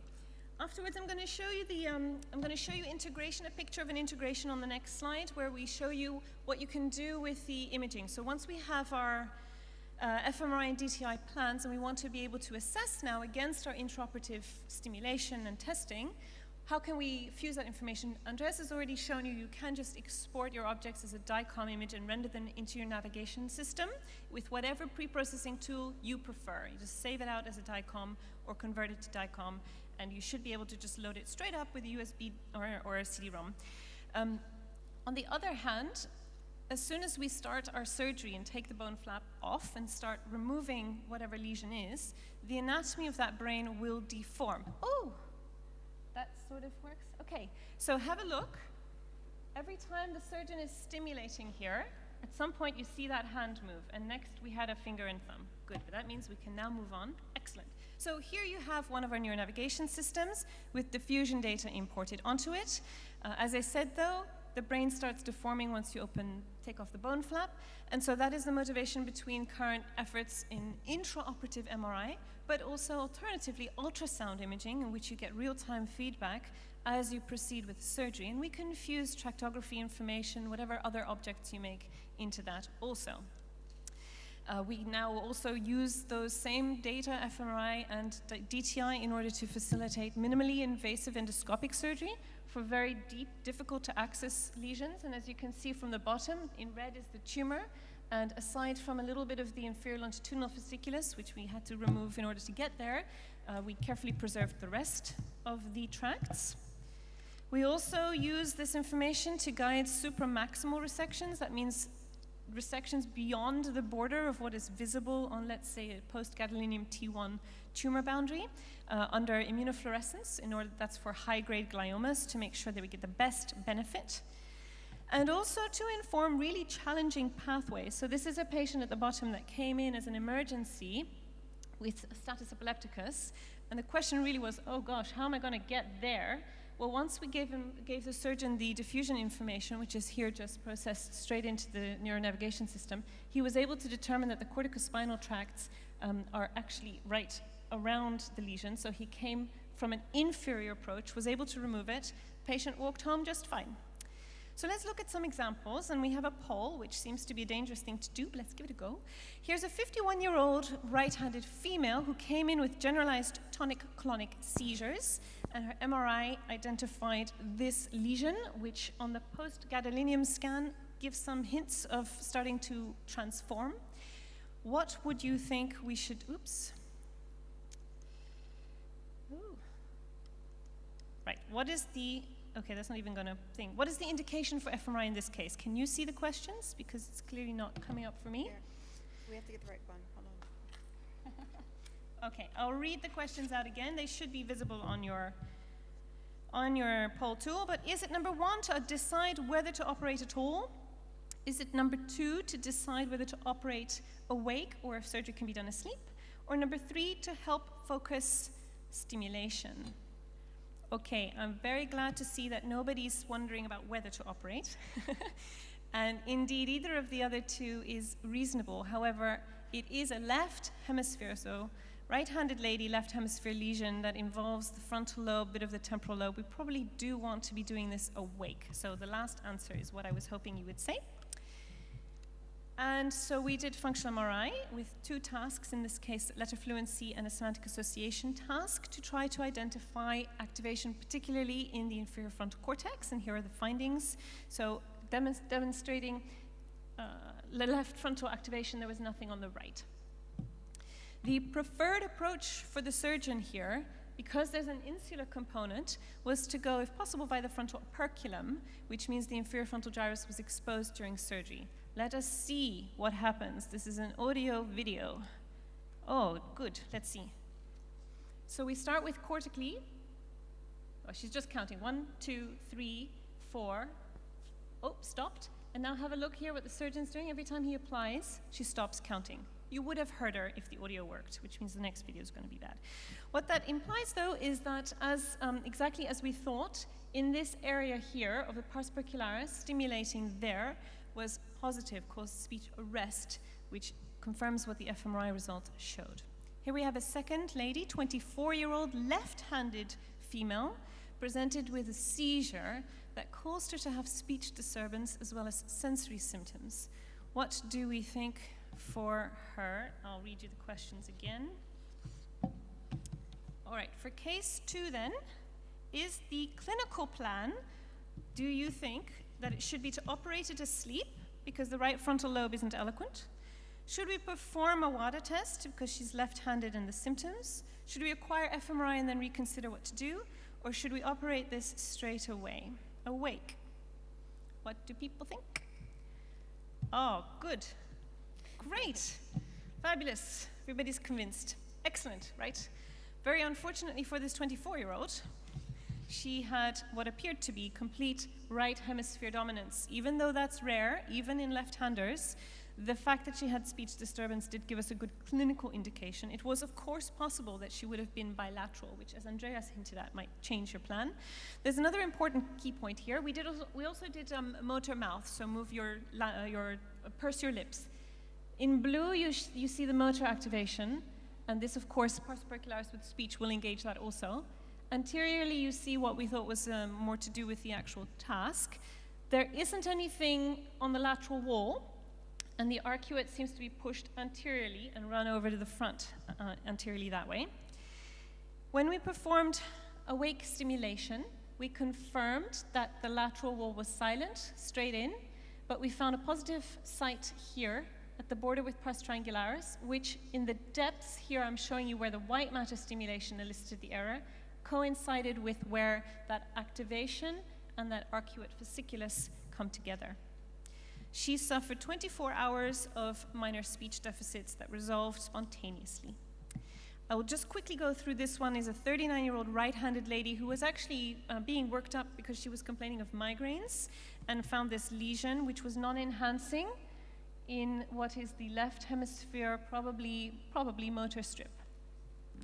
We performed a motor fMRI task where she was asked to tap her foot side to side, and that showed a lot of activation. The corticospinal tract runs laterally. Question for you: what faith do we have in the fMRI findings of this particular case after all of our discussions about false positives and false negatives? Is it 100%? This is definitely or likely inoperable and we should not operate or watch and wait or be conservative? Or is it, I'm not sure, these might be false positives, so we should try surgery anyway, but probably do it awake? Everybody said definitely should do it awake, and that's reasonable, and that is also what we did. I'm getting confused between laptop and slide. Okay, so we did attempt to do awake mapping in her to see if there was, even if there was activation, if there might be a silent way in. The answer was no. Everywhere we stimulated, we got activation, especially in the hand and the wrist, going down to the elbow, at even a low stimulation. So the surgeon attempted a biopsy because we're here now, we really do need to know what this is. Watch and wait isn't an option, or other treatment isn't an option unless you know what you're trying to treat. So the moment he made this little biopsy, she complained and immediately said, oh, I've gone weak in her entire lower limb. So we waited, did nothing more. It stayed that way for about 15 minutes, at which point she started to resolve a little bit, and so we decided we'd better wait for histology and stop there. That weakness stayed for about a couple of days and then gradually got better. We've decided not to do much more for now, but it is a diffuse astrocytoma. It's going to need something at that point. The previous slide I showed, the corticospinal tract postoperatively was intact, and I wanted to raise that because increasing evidence is pointing us towards the role for making sure that the fiber tracts are also carefully preserved, for the reason that they may be more relevant, if anything, to function. Next. And we can assess these with an awake surgery much in the same way as we do it cortically, with slightly different tasks sometimes, depending on the pathway stimulated. Because of time, I won't go through all of them in detail, but Rofes et al. 2017 is a survey of the European low-grade glioma network as to what tasks should be done pre, intra, and postoperatively to monitor white matter fiber tracts. And the majority will use a simple naming task, this is a, and a tailor or add additional tasks depending on the location of the lesion. And this is relevant when we come to it. I think if the audio doesn't play, this is going to be pointless, but we can try it. This is intraoperative monitoring for a case that came as an emergency, so we did not have time to do fMRI. We did do DTI, and then did various assessments. Did we hear anything? This is a Watch. good, Lion. good, Frog. good, That's Bottle. with no Good. stimulation. Now stimulation. Finger. Finger. phonemics, Wash. Oh. Fish. Pea. Feet. Nose. So you get a lot of phonemic paraphasias or entirely omissions. From this time is to time. a Omissions, yeah. You just can't get it out at all, okay? We resected right up to those tracks and postoperatively achieved a very good assessment in that way. All right. It's important, we've been talking the whole time about preserving, but it's also useful to consider actually the effects that a lesion may be inducing, particularly a glioma, on function. And in this case, I just want to show you this example of a 61-year-old right-handed lady who came in very protracted because she had unusual symptoms. They thought it was a bee sting and they were very peripheral. Long story short, progressive right arm weakness. And as we started debulking this particular glioblastoma-looking lesion, she starts to improve a little bit, and then gradually, we're doing this under 5 ALA immunofluorescence because we presume it to be high grade. Her arm function continues to improve and improve dramatically. Her function improved by relieving the pressure on the corticospinal tract. We could only really do that because we had tractography information to know where it was, and we performed a complete resection all the way up to, but preserving that fiber tract. The importance of that really, therefore, is if I show you these 3 lesions, all presumed tumors, all in approximately the same area, right or left, insular, the location of the tract of the inferior fronto-occipital tract in this case, which when you stimulate it causes semantic paraphasias, so you might be shown a dog and call it a cat, is completely variable from running medial to the lesion to lateral. This is very rare, I've only seen this once myself, or quite commonly running straight through it. The difference and the consequence for being able to perform surgery here is completely different. So in this first instance, is very high confidence that depending that we can get in there cortically, we should be able to achieve a complete resection.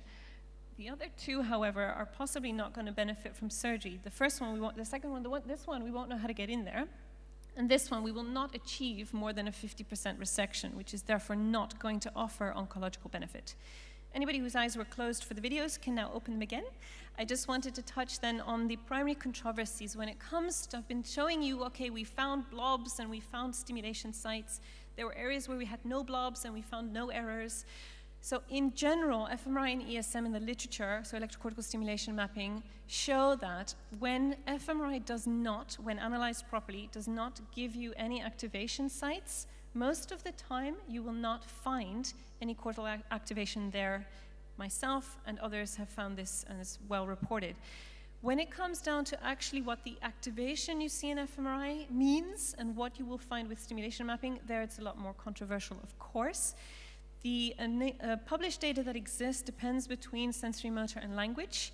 from sensory motor perspective, meta-analyses, and actually this is 2 studies, but fair enough, show very high agreement usually between what you see with fMRI and tractography and what you observe in surgery with stimulation. For language, the agreement is much more moderate, and it really depends on the task, the modality, whether it's auditory or visual, and of course, as we've heard, how you've actually processed your fMRI data in the first place, with a meta-analysis of 214 patients showing that expressive tasks have better specificity than semantic tasks, and visual ones better than auditory, but it depends on how you analyze this, of course. And I really want to spend a couple of minutes on highlighting that there are lots of reasons why you might not get the same results within a comparison of WADA, cortical stimulation, and fMRI. One of them is actually the scale at which you're measuring things. So the results you're going to get with stimulation are very focal, and actually we're not fully sure about the mechanisms of spread of the electrical current versus looking at the whole brain and getting a network picture. Because you're looking at the network is going to be more less specific. Alternatively, also the way in which the tests are conducted, I think this is a crucial point. What we're doing in the fMRI scanner is a block design maximizing the ability to differentiate 2 types of condition, whereas when we're seeing, that's why I wanted to show you, you've got 1 second, you stimulate, is it an error, is it not? We can't be doing 5 minutes worth of testing to get 1 answer. So we have to think about that when we choose our task design a little bit, I believe, if we want to know that they compare. And finally, the method and the mechanism by which we're getting our results, looking at oxygen in the blood versus trying to cause or inhibit a stimulus, is very different in terms of what you're trying to achieve. And of course, cortical stimulation would seem to be a gold standard. However, it's not going to be possible in every patient. There's quite a few who are way too anxious to think about, what? You want to put me on the table and stimulate my brain while you're operating? No, thank you. Sedation issues can limit the cooperation of the patient, how they respond to the sedation, how you've done it. And the stimulation can induce seizures such that you cannot test your patient any further. So it's not infallible, and it, most importantly, does not prevent deficits. Quite frequently, you see with stimulation, because you've gone right up to the boundaries of function, performance changes, declines after surgery. Of course, these are mostly transient, but it brings me to the main point, which is that the gold standard against which we really want to be evaluating tractography and fMRI is behavior. We have already seen a little bit of evidence about that, so I won't recapture it again here, but in terms of for epilepsy, fMRI adds new contributory information about predicting nonverbal memory and may have an indication also for nonverbal memory. It's less well established. In tumor cases, the amount of fMRI activation overlying the supplementary motor cortex seems to predict what kind of deficit you'll see, a transient SMA syndrome, whether it's a speech one or a motor one, and how long it will last. And as already Susan mentioned, fMRI activation in the hemisphere that you're going to operate on in terms of language predicts that you're going to be at risk of language declines. And in terms of motor cortex, fMRI-guided surgeries has been reported when fused in the neuronavigation system to enable larger resections that give better oncological, so survival prognosis for high-grade tumors. And those are associated when you use fMRI either with just transient deficits or no deficits at all. But there's only been one that I have found, a randomized study that actually said, let's look at this, and it was in AVM patients who were either assigned to have fMRI to guide the microsurgery for AVM or no fMRI, and they found actually that it was terminated early because they found no differences between the groups. An important caveat to note is that they did not select people to have an AVM close to something eloquent or not. This was just fMRI, no fMRI, so I'm not sure that that tells us a huge amount. In terms of a similar comparison for tractography, there's a lot more evidence starting to accumulate that when you are near certain specific fiber pathways, and here it matters because not all of the tracts we know what they do or how to test them, but when it comes to motor deficits, there has been a randomized controlled study by Wu et al. In 2007 that showed that tractography enabled closer resections, better resections to the corticospinal tract with fewer deficits. There is already, it's not randomized, but there is already prospective and retrospective data saying that if you project, you can't see this very well, but there's purple lines. Those purple lines are the optic radiations transmitted down into the microscope of the surgeon. And by preserving those, people after temporal lobectomies have fewer visual field cuts. Finally, there's some emerging evidence that any surgeries that affect either the superior longitudinal fasciculus temporoparietal connections or the arcuate are more likely to cause non-transient, so longer-lasting language deficits. And that's also been shown in AVM patients. So in theory then, fMRI and tractography are very indirect but sensitive tools to help estimate surgical risks. In practice though, there's high sensitivity against disruption techniques but low specificity, at least for language. And negative maps seem to be accurate, but you want to pay particular attention that you haven't got any false negative findings. And Andreas will talk a little bit about that in another talk. Nonetheless, acquiring this information is unlikely to be meaningful if your lesion isn't going to approximate or approach something that we know has a specific function in language. So there's a lot of bits of cortex that are very important for complex cognitive control and so forth, but at this point in time, we don't know that they're isolated to one part or one network, and so it's hard to predict that or test it. It's unlikely to be meaningful if we don't know the patient performance status and measure that appropriately. And importantly, what's the point if we're comparing apples with oranges? So if we're not doing the same kinds of tests, we're not going to get the same answer. That makes sense. From a future perspective, then I really would like to use this opportunity to suggest that we should be focusing on predicting improvements of performance, and therefore that the predictive value really needs a little bit of, in this era of big data, collaborations, and so forth, looking at standardization in how we acquire, how we analyze, and how we validate our data. Importantly, this recent survey of epilepsy surgery sites found that 17% report that they find unexpected language declines, and other sites resect bits of activated cortex with no loss of function observed, but these are survey respondents. This is not published data, and ideally we need to figure out what's causing those incongruent findings. Okay, that's fine, let's move on for that. So thank you very much for that. And I'll move on to, I think it's panel time. So if there's some questions, they can come firing in. Thank you, Natalie. We have several DTI questions here that are, I think that all of the panelists, perhaps, Michael. Yes, so I think Michael and Andreas, if you want to join us, and I can also chime in on the UCLA end, having to do with DTI.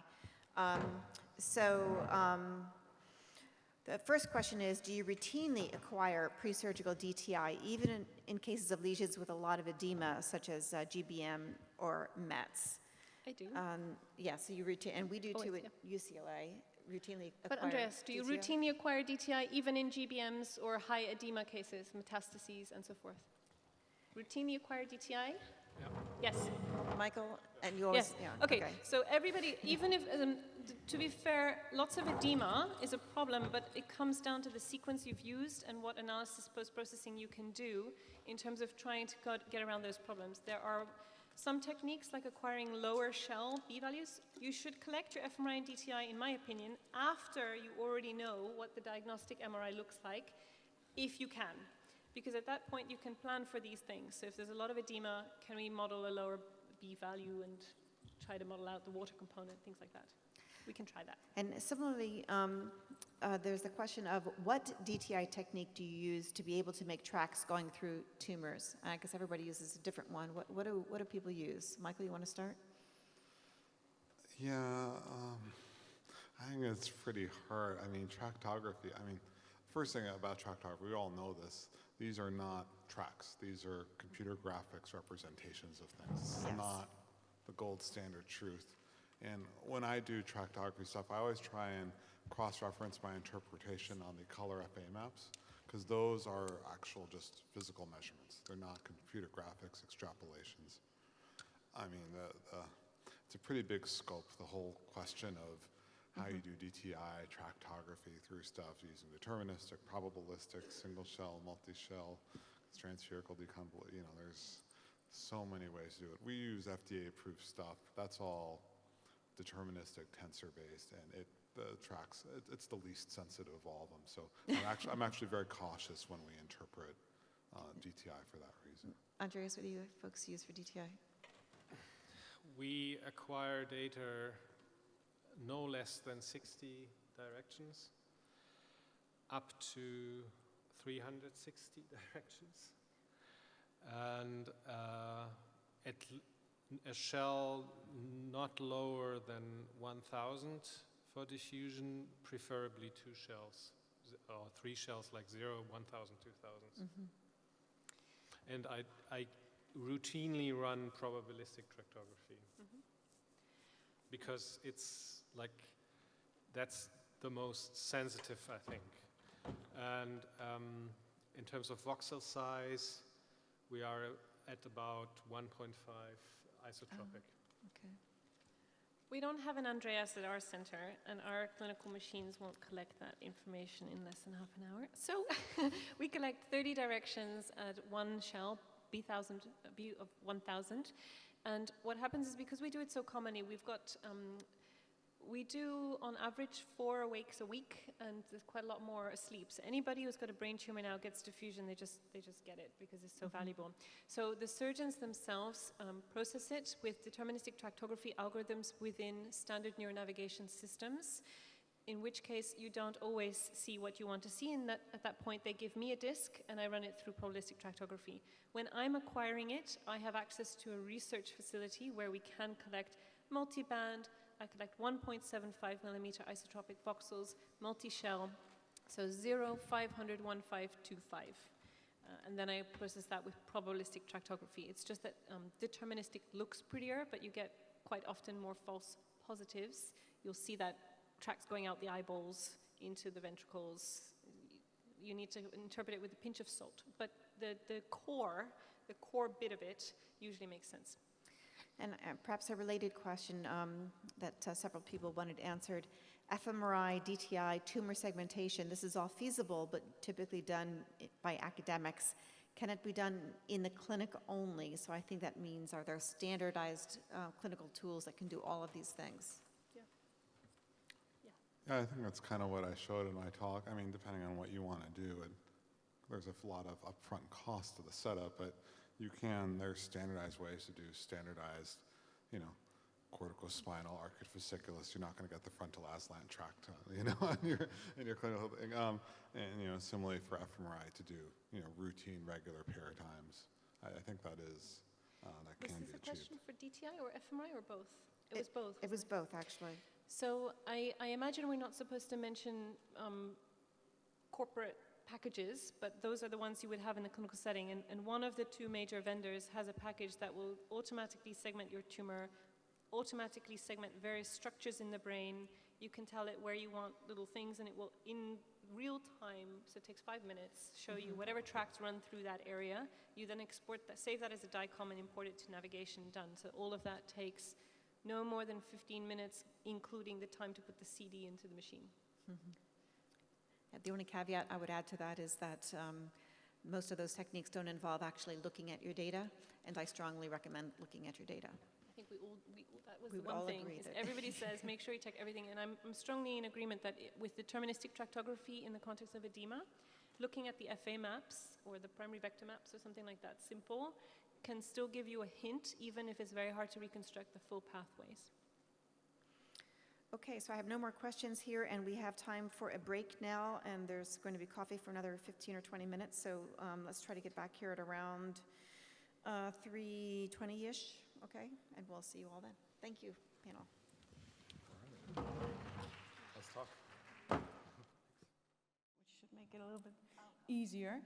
So I'm a neuropsychologist, but I'm moving more and more towards mathematical physics and applying that to the brain, basically. And my base is in Amsterdam, but I also work at the Martino Center in Boston, which is the Biomedical Imaging Institute for MGH, MIT, and Harvard Medical School. So this is a nice introduction with the question that I've seen popping up on the social screen on my iPhone a lot today is, can we use resting state? So what I will do today is first go a bit to the promises, looking at it from a task-based fMRI mind, assuming that we are now in that mindset. Highlight the pitfalls of why it's difficult to use resting state fMRI in the clinical setting, but I hope to end with more a dream. And a way forward that is not yet feasible, but I think is what we need to do next. And I've also tried to incorporate some polls. So let's start with the first one. Do you and or your colleagues use resting state fMRI for language mapping? And let's also include memory or other types of functional mapping.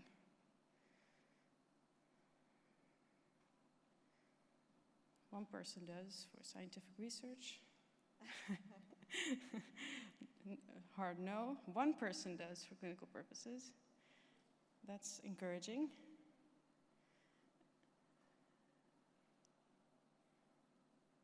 Are there any more votes to be cast? No? More no. Scientific. The one person is still alone. Yeah, I would have expected this result. And actually, in both of the centers I work at, we don't use resting state fMRI for clinical language mapping yet. And that's sort of the mindset that I think most people bring to the table when we talk about resting state fMRI for language mapping. And something that I think we need to address in future research, but also something we need to address when thinking about resting state fMRI. But I will, as said, come from the task-based fMRI mindset first. So what I'll do today is talk a bit about the background of resting state fMRI in language mapping, talk about methods used, and work up towards, hopefully, maybe clinical application, and then turn to the other sort of way of thinking I think we should use to make it more feasible and more beneficial in the clinical practice. So let's look at resting state fMRI from the viewpoint of task fMRI. And it has been highlighted today many times that there are some limits of task fMRI, and these indicate fluctuations in task performance, patient motivation to perform a task over and over again, of course, cognitive and neurological deficits, because these patients may have a lot of them. A young age in children, it's very difficult to do a task. We can have comatose or sedated patients, and there is, of course, lengthy acquisition if you have to do multiple runs of a task in order to get a reliable result. And just to get a grasp of what you think is the sort of reason coming from a task-based background going into resting state, what do you think is the one, if you have to pick one, the one most important limitation of task-based fMRI?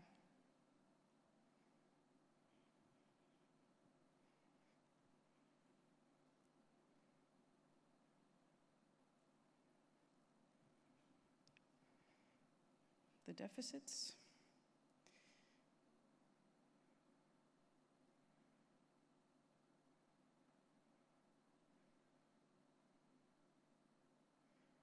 Okay, so most people veer towards either the cognitive or neurological deficits, the task performance, and then the lengthy acquisition.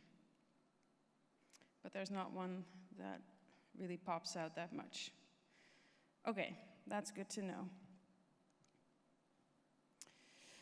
Okay, so coming from that mindset, we want to do task-based, or we do task-based fMRI, but we are looking for something that can mitigate these problems that you just indicated. Let's go back to the history of resting state fMRI, because actually the first study showing resting state fMRI to be relevant in terms of localizing function was the seminal work by Bartsch, who observed a task-based motor localization based on hand movement, seen right here. And then he performed analysis of the so-called resting state, which was beginning to get a little bit of attention in the mid-90s, because they kept seeing these co-activations that were not random, which you would expect, of course, if the resting state was really a default.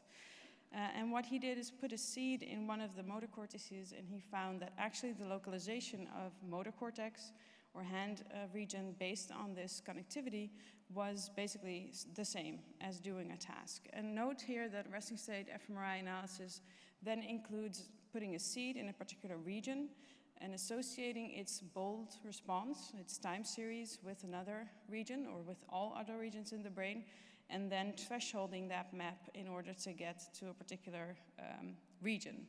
So just like task fMRI, you need to threshold a map because everything is correlated to everything in the resting state. So this yielded some pretty nice results, and it was thought maybe the resting state is just a way of getting to the task-based results easier.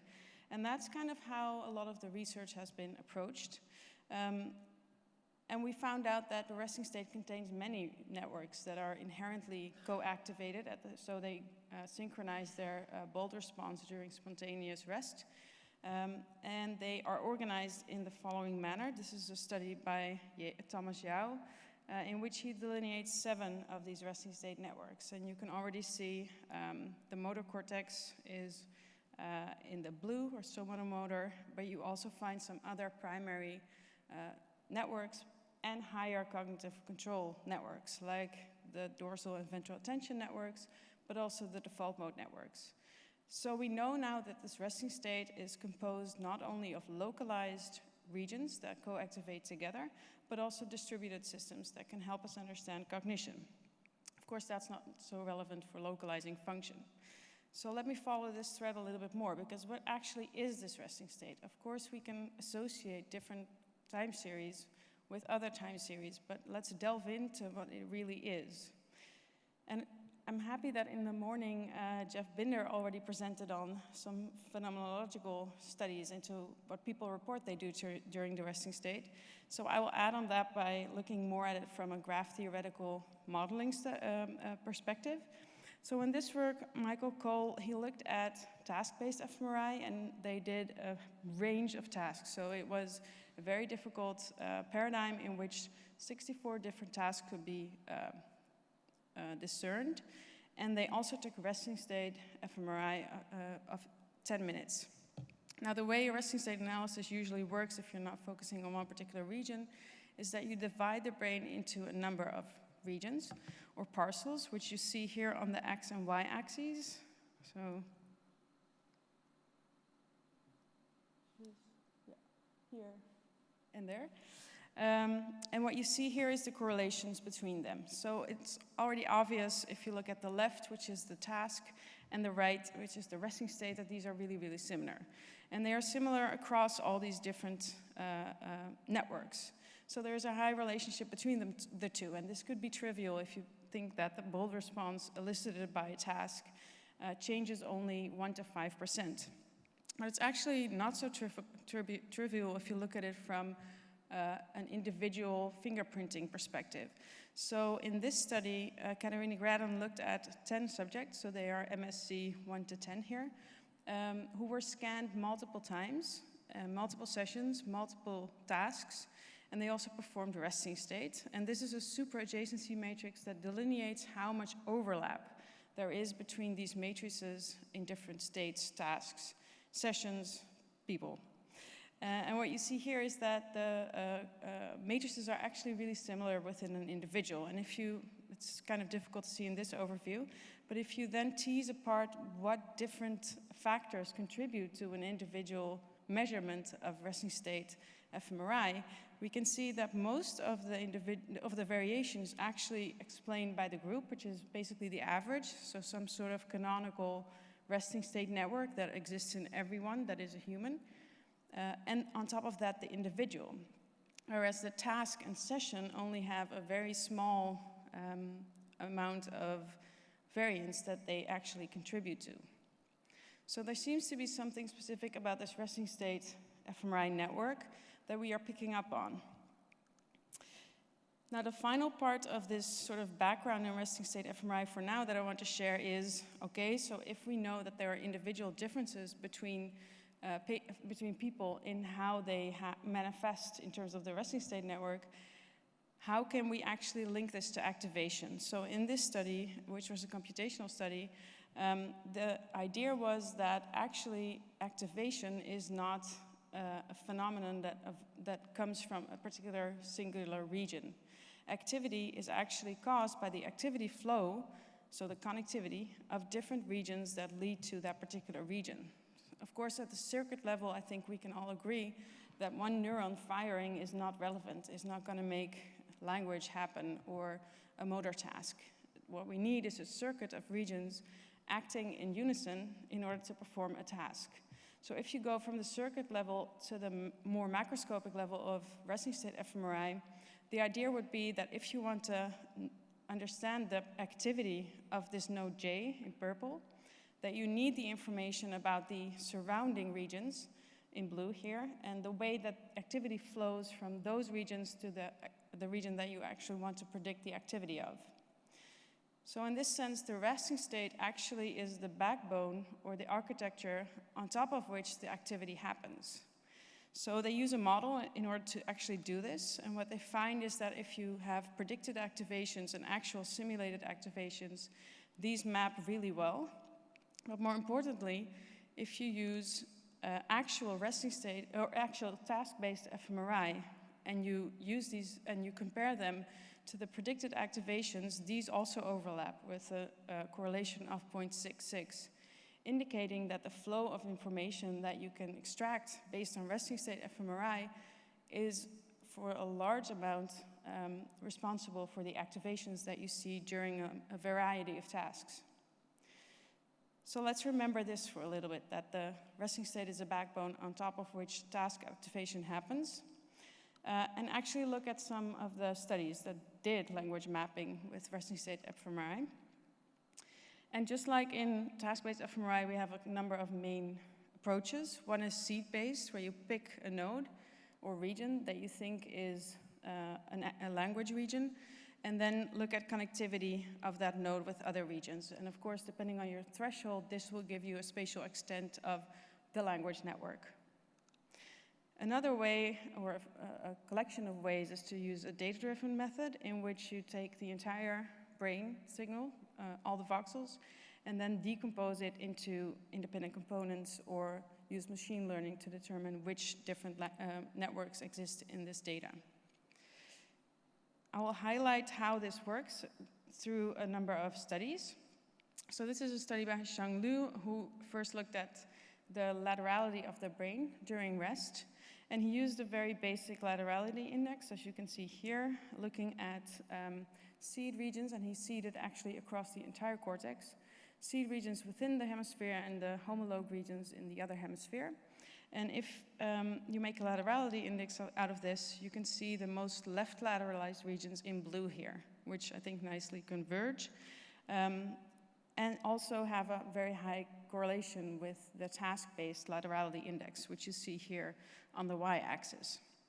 So resting state fMRI laterality seems to recapitulate task-based laterality index, but Matt DeSalvo from our group also looked at the WADA test, or the IAP, in order to validate laterality based on resting state fMRI with this method. So we had 23 subjects, or epilepsy patients, going for surgery. These are the language maps that were found, and they are sort of organized according to WADA outcomes, so left, right, or bilateral. And if you look at the individual results of these patients, you see that all but one, and the one is the green bar at the right of the figure, were classified accurately, being left or right or bilateral. Of course, this is a small group of 23 patients, and we also want to delve in more, not just know which side language is on, but also more where it is within a hemisphere. But for that, I first want to talk a little bit more about the reliability of this resting state fMRI approach within a hemisphere. So let's think about not just task-based activations and how much we can reproduce those, but whether we can recapitulate the connectivity of particular regions if we do it multiple times. So this is a study in which multiple sessions of resting state fMRI were accrued, and there was a seed placed in either Broca's area on the left, Wernicke's area on the right, and the ICC, so the interclass correlation coefficients, which is an indication of how reproducible or reliable a particular measurement is, was measured. And you see that this is quite robust. So even if you measure multiple times, you generally measure roughly the same thing. But we need to note that this is in healthy subjects. So of course, in a healthy subject, it's very easy to pick a region that you think is Broca or Wernicke and then reproduce the same results. And the same goes for these actually really nicely looking results about different scanners and different centers. So the same approach, seed region in either Broca or Wernicke and resting state connectivity to the rest of the brain recapitulates basically the same connectivity profiles across a range of different regions. So every square here is an institution, sorry. But again, these were healthy controls. and not patients. And in patients, it's quite difficult to pinpoint to Broca's or Wernicke's, especially in the ones you really want to know about language function. And then this is just an illustrating, which I think is, in general, a really nice study on language localization in patients, because this figure indicates how many of their sample didn't have any language localized at a particular location. And you see that a lot of regions that we might think are always related to language actually have 100%, which means that none of the patients had any language dysfunction if you stimulated at this region. This was intraoperative stimulation. So localization is a problem, and that's why doing seed-based analysis for resting state fMRI is pretty difficult. On the other hand, you have, of course, the ICA-based resting state fMRI analysis, which is comparable to the task-based. You have all these time series, and you try to extract the components that explain these different signals, and you spatially decompose those. So I'm going to highlight this paper that depicts the standard working pipeline to do this kind of analysis. So in the pre-processing, you basically have a resting protocol. They also have tasks, so they can compare between the two. We talked about, or at least other speakers talked about, the rest of the pre-processing. But what I want to highlight is that after doing the ICA, you of course need to match the resulting components to a template, indicated by this cookie cutter on the right. You need to have a preconceived notion of which network you want to find, and then match the individual patient's network to the one that you actually aim to find, which of course limits what you are looking at, and also introduces noise, particularly depending on whether you do pre-whitening, whether you set the number of components that you want to find to a particular number, those sorts of choices. In this study, they also had a final check, a manual classification, to see whether what came out after the matching procedure, which is a computational thing but depends on a human-made choice about the language network. Here they actually did an extra visual check of the results. So these are two things that are necessary in order to, let's say, implement this methodology in the clinic. You need someone, you need to make sure that you know which template you want to use, and you need someone to visually check all these networks. What they found, if they compare the results of the resting state ICA-based analysis to the task-based, is that the ICC is pretty much around 0.4, 0.5, but varies a lot per patient. That's what you see here on the right, the subject 1 to 15. And if you look at the ROI, which is the language-specific results, you can see that this is not very high, and it varies a lot. So this is, I think, a reason why implementing resting state fMRI for now is difficult. Sometimes it works really well, sometimes it doesn't. There is a group that has described using machine learning to do the decomposition of the resting state fMRI scan. So this is basically this is the same thing. So they have a voxel-wise correlation map, which is a little bit larger than what is showed for the 300 regions that were pre-selected. But they have these raw maps of correlation, which decomposes the entire brain into roughly those 7 networks that we saw before. And then they have a machine learning algorithm, so a multi-layer perceptron, which determines the individual patient's network and its matching to these 7 networks.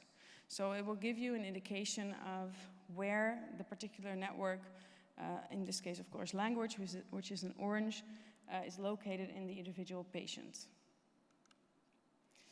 They then compared this to the intraoperative mapping and looked at the coherence between the two, or at least at the false positives and the true positives. So for motor in the top, you can actually see that it's pretty high, the area under the curve, which is the total accuracy of the procedure, which would be 89%.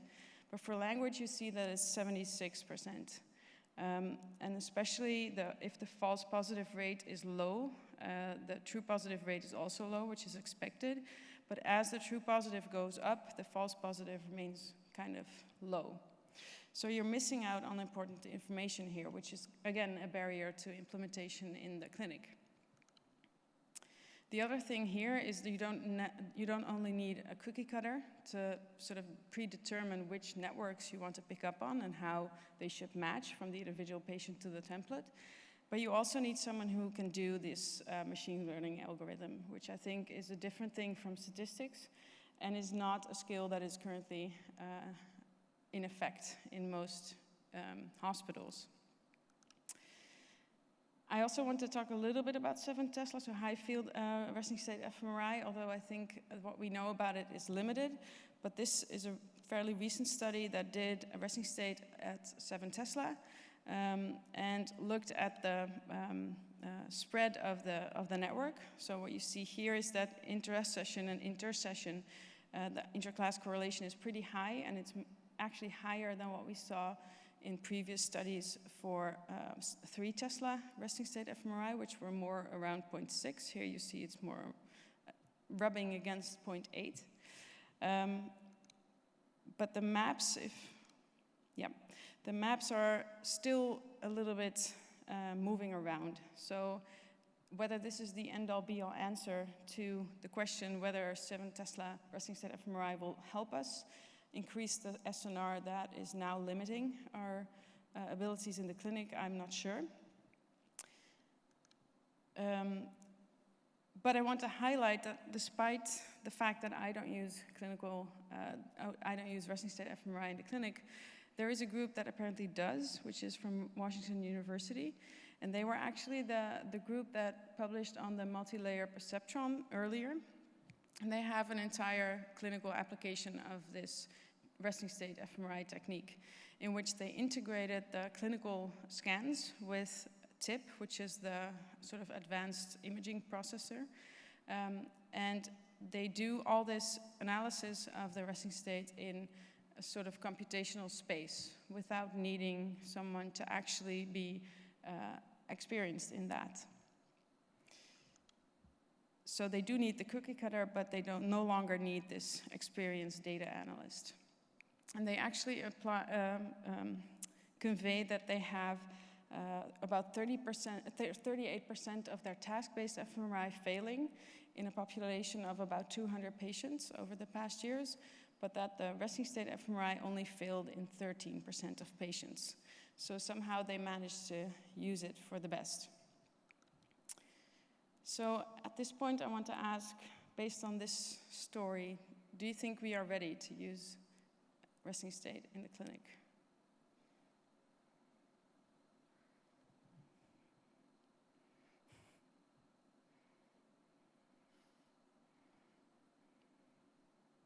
I hope that's the same person who was already using it, not getting deterred by this talk. Yeah, so no one changed their mind. Oh, one person did. Okay, that's good. Yeah, so I can imagine this answer, especially since I'm obviously not promoting resting state, not doing it myself, but I actually do want to promote collecting resting state and thinking about it, because I think what we're doing here is molding resting state fMRI into a task-based fMRI way of thinking. So task-based fMRI depends on the contrast between doing a very particular task and not doing that very particular task. And of course, you can optimize this by making your contrast more clear. Resting state fMRI could do a lot more. So what I talked about in the beginning is how task activation exists, or is at least predicted by the flow of information or the connectivity between different regions, which means that if we were to unlock its potential, we could possibly do better than task-based fMRI if we look at it in a completely different way. And the reason that this is interesting is not only because we then use the entire resting state instead of just looking at it from a task-based perspective, but also because we can go back and forth between experimentation and simulation. So let me illustrate that a little bit more. The future of resting state fMRI language mapping, I think, consists, first of all, of multimodal integration, which I think is also a topic here. And I want to highlight this study by Shigei Takaya from the Martino Center, who combined structural and functional imaging. This was in healthy subjects, but he determined individual tracts, the arcuate fasciculus, and based on this individual track, looked at connectivity between the two language areas. And what you see here in C, basically, is that there's a hemisphere-specific correlation between connectivity and the underlying structure that is specific to the left hemisphere. But also that the way that structure and function interact in terms of functional and structural MRI has a relationship to task-based fMRI and what we are currently looking at as a single value, so a task-based activation or non-activation. And you see that here in the blue, or in the red dots, you see this is the left lateralized arcuofasciculus pathway. And you see that task performance depends really strongly on the integrity of the structural connection. Meaning that if we could integrate these a little bit better, we could also maybe or understand resting state fMRI better. Another thing that I think is going to be interesting to look at from a language mapping perspective is time-varying functional connectivity. So I'm not sure if anyone was at the educational course this morning, organized by Dan, or in part organized by Dan Lurie. So time-varying functional connectivity takes a resting state scan and doesn't look at the average connectivity over that entire scan, but for instance divides the entire scan into sliding windows of activity. And the idea here is that cognitive functions, such as language functioning, don't necessarily profit from having stable, very undynamic connections, but instead need to have a very specific fingerprint of dynamics in order to be performed optimally. This figure is already available on SciArchive, so I will skip it for time for now. But if you're interested, we've already performed 2 studies in memory, actually, looking at the value of time-varying connectivity in understanding preoperative functioning and also predicting the outcome of verbal memory in patients undergoing surgery. And the final point I want to make is, what if we unlock the resting state by viewing the brain more as a dynamic system, in which a task is, or cognitive functioning is not merely turning something on or off, but something that is ongoing, learning that is ongoing, adaptation that is ongoing. And the reason I think this is important is that, of course, what Natalie also said is we're not looking at best predicting task response or task performance in a scanner. We're looking at patients and we want to predict how they can best live their lives.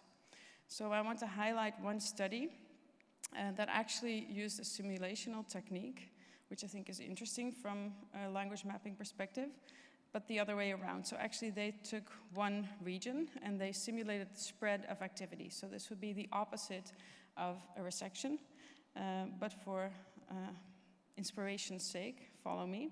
If we take a seed here in the left frontal hemisphere and simulate spread of activity, we can do so pretty well above. This is a very simple model of how activity spreads across different regions. And it takes the entire network into account. So this is not pairwise connectivity. It's not a seed in which you just look at the connectivity with the other regions in the brain. This takes the whole brain into account. And what you see here is that particular regions have more propensity for propagating this activity. So you go from fast in yellow to slow in dark purple. And you see that there's specificity in this. So some regions spread activity better than others. And if you map that onto a brain in figure D, you see that especially the midline spreads really early, but there is variation across the cortex. And a final part of this is that they actually looked at how, what if we use this model and the activity spread and looked at the relationship with resting state fMRI. So what you see here on the left is the actual functional connectivity, so the resting state fMRI scan or matrix. And on the right, you see the predicted connectivity between different regions if you perturb particular regions. And this association actually holds pretty strongly across the entire brain, but also for individual hemispheres. And the main point of this, I think, is that what if we no longer need to collect a yes-no state of a subject, but can instead try resections, a virtual resection in which we take out one node or one region and then check what it does, not only in the short term, but also on the longer term, and make it an adaptive model for how the brain works, basically, or how we can map language. That's it, and if you have any questions, reach me here or through the social. Thanks. Okay, we got a question from the audience already. Would you use resting state fMRI to analyze the pattern of linguistic impairment in stroke patients? A pattern of linguistic, I don't think I would, no. That's a very short answer. I think, and this also speaks to what we were talking about, once you don't know, so if you collect a resting state, it's everything. So that's a bag of things, and we know that it is person-specific, we know it's reliable, but we don't know what is what. And I think this is why the simulation part is essential, because we need to somehow tease apart what is actually specific to a person and what we can do to intervene on that, or what we can do to save particular functions as we intervene. Yeah, I would just to add on that, I think maybe the question is, do we need research? Could research into this help us understand linguistic deficits? And I think probably it could ultimately. Yeah.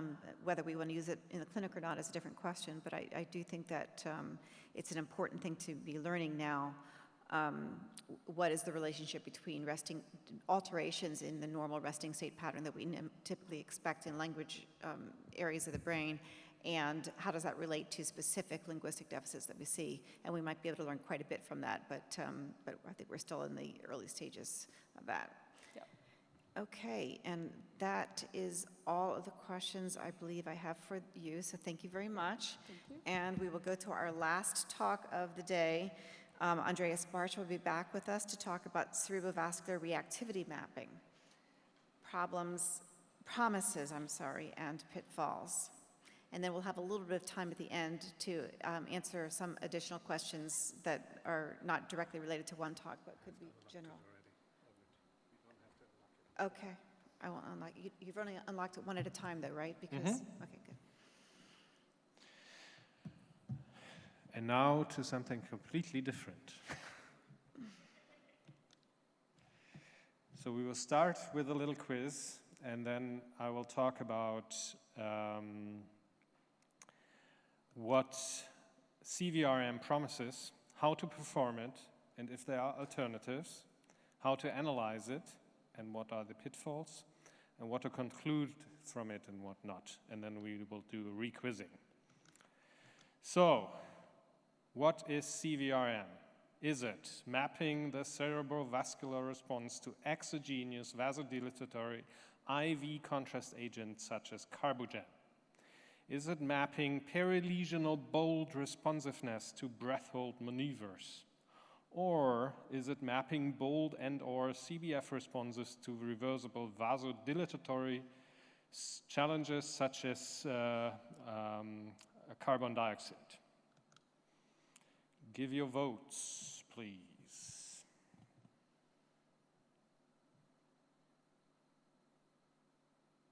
Okay. So you're doing pretty good.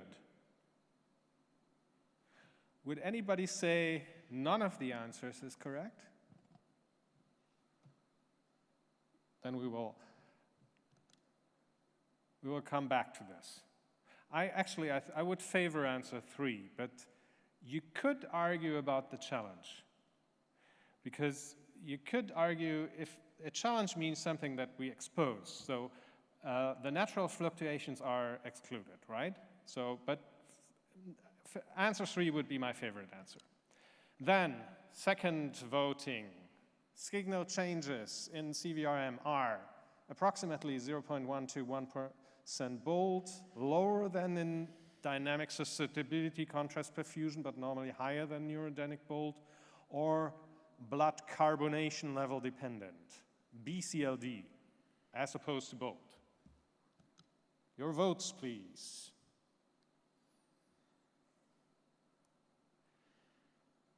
No votes yet. Okay. I love that some people are picking the BCLD because I made that up. So, yeah, actually, the majority was wrong. It's lower than in DSC perfusion, but normally higher than neurogenic bold. Now you can argue, what does normally mean? We can discuss that. Okay. And finally, what's the clinical relevance of it all? Does an attenuated or abolished cerebrovascular reactivity, is that thought to indicate a need for revascularization, intraoperative electrical stimulation mapping, or both? Your votes.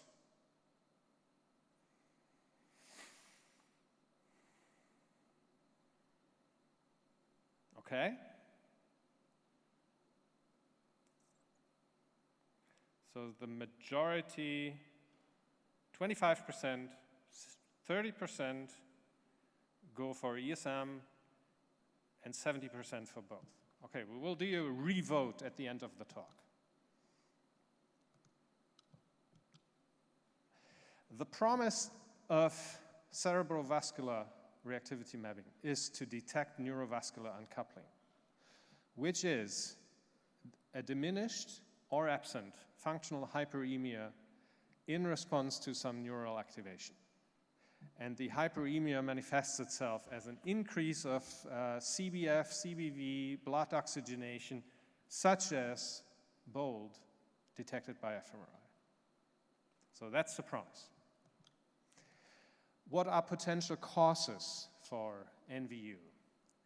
This potential causes for NVU are an exhausted cerebrovascular reserve due to an increased vasodilatation at baseline of the microvascular bed in one or all microvascular arterial territories, such as in severe stenosis of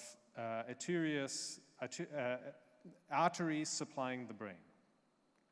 Or, that's another thing, another story, a reduced or lack of or paradoxically reversed hemodynamic response due to pathological vessels around brain lesions or in brain lesions, due to local vasodilatation or vascular steal, for example.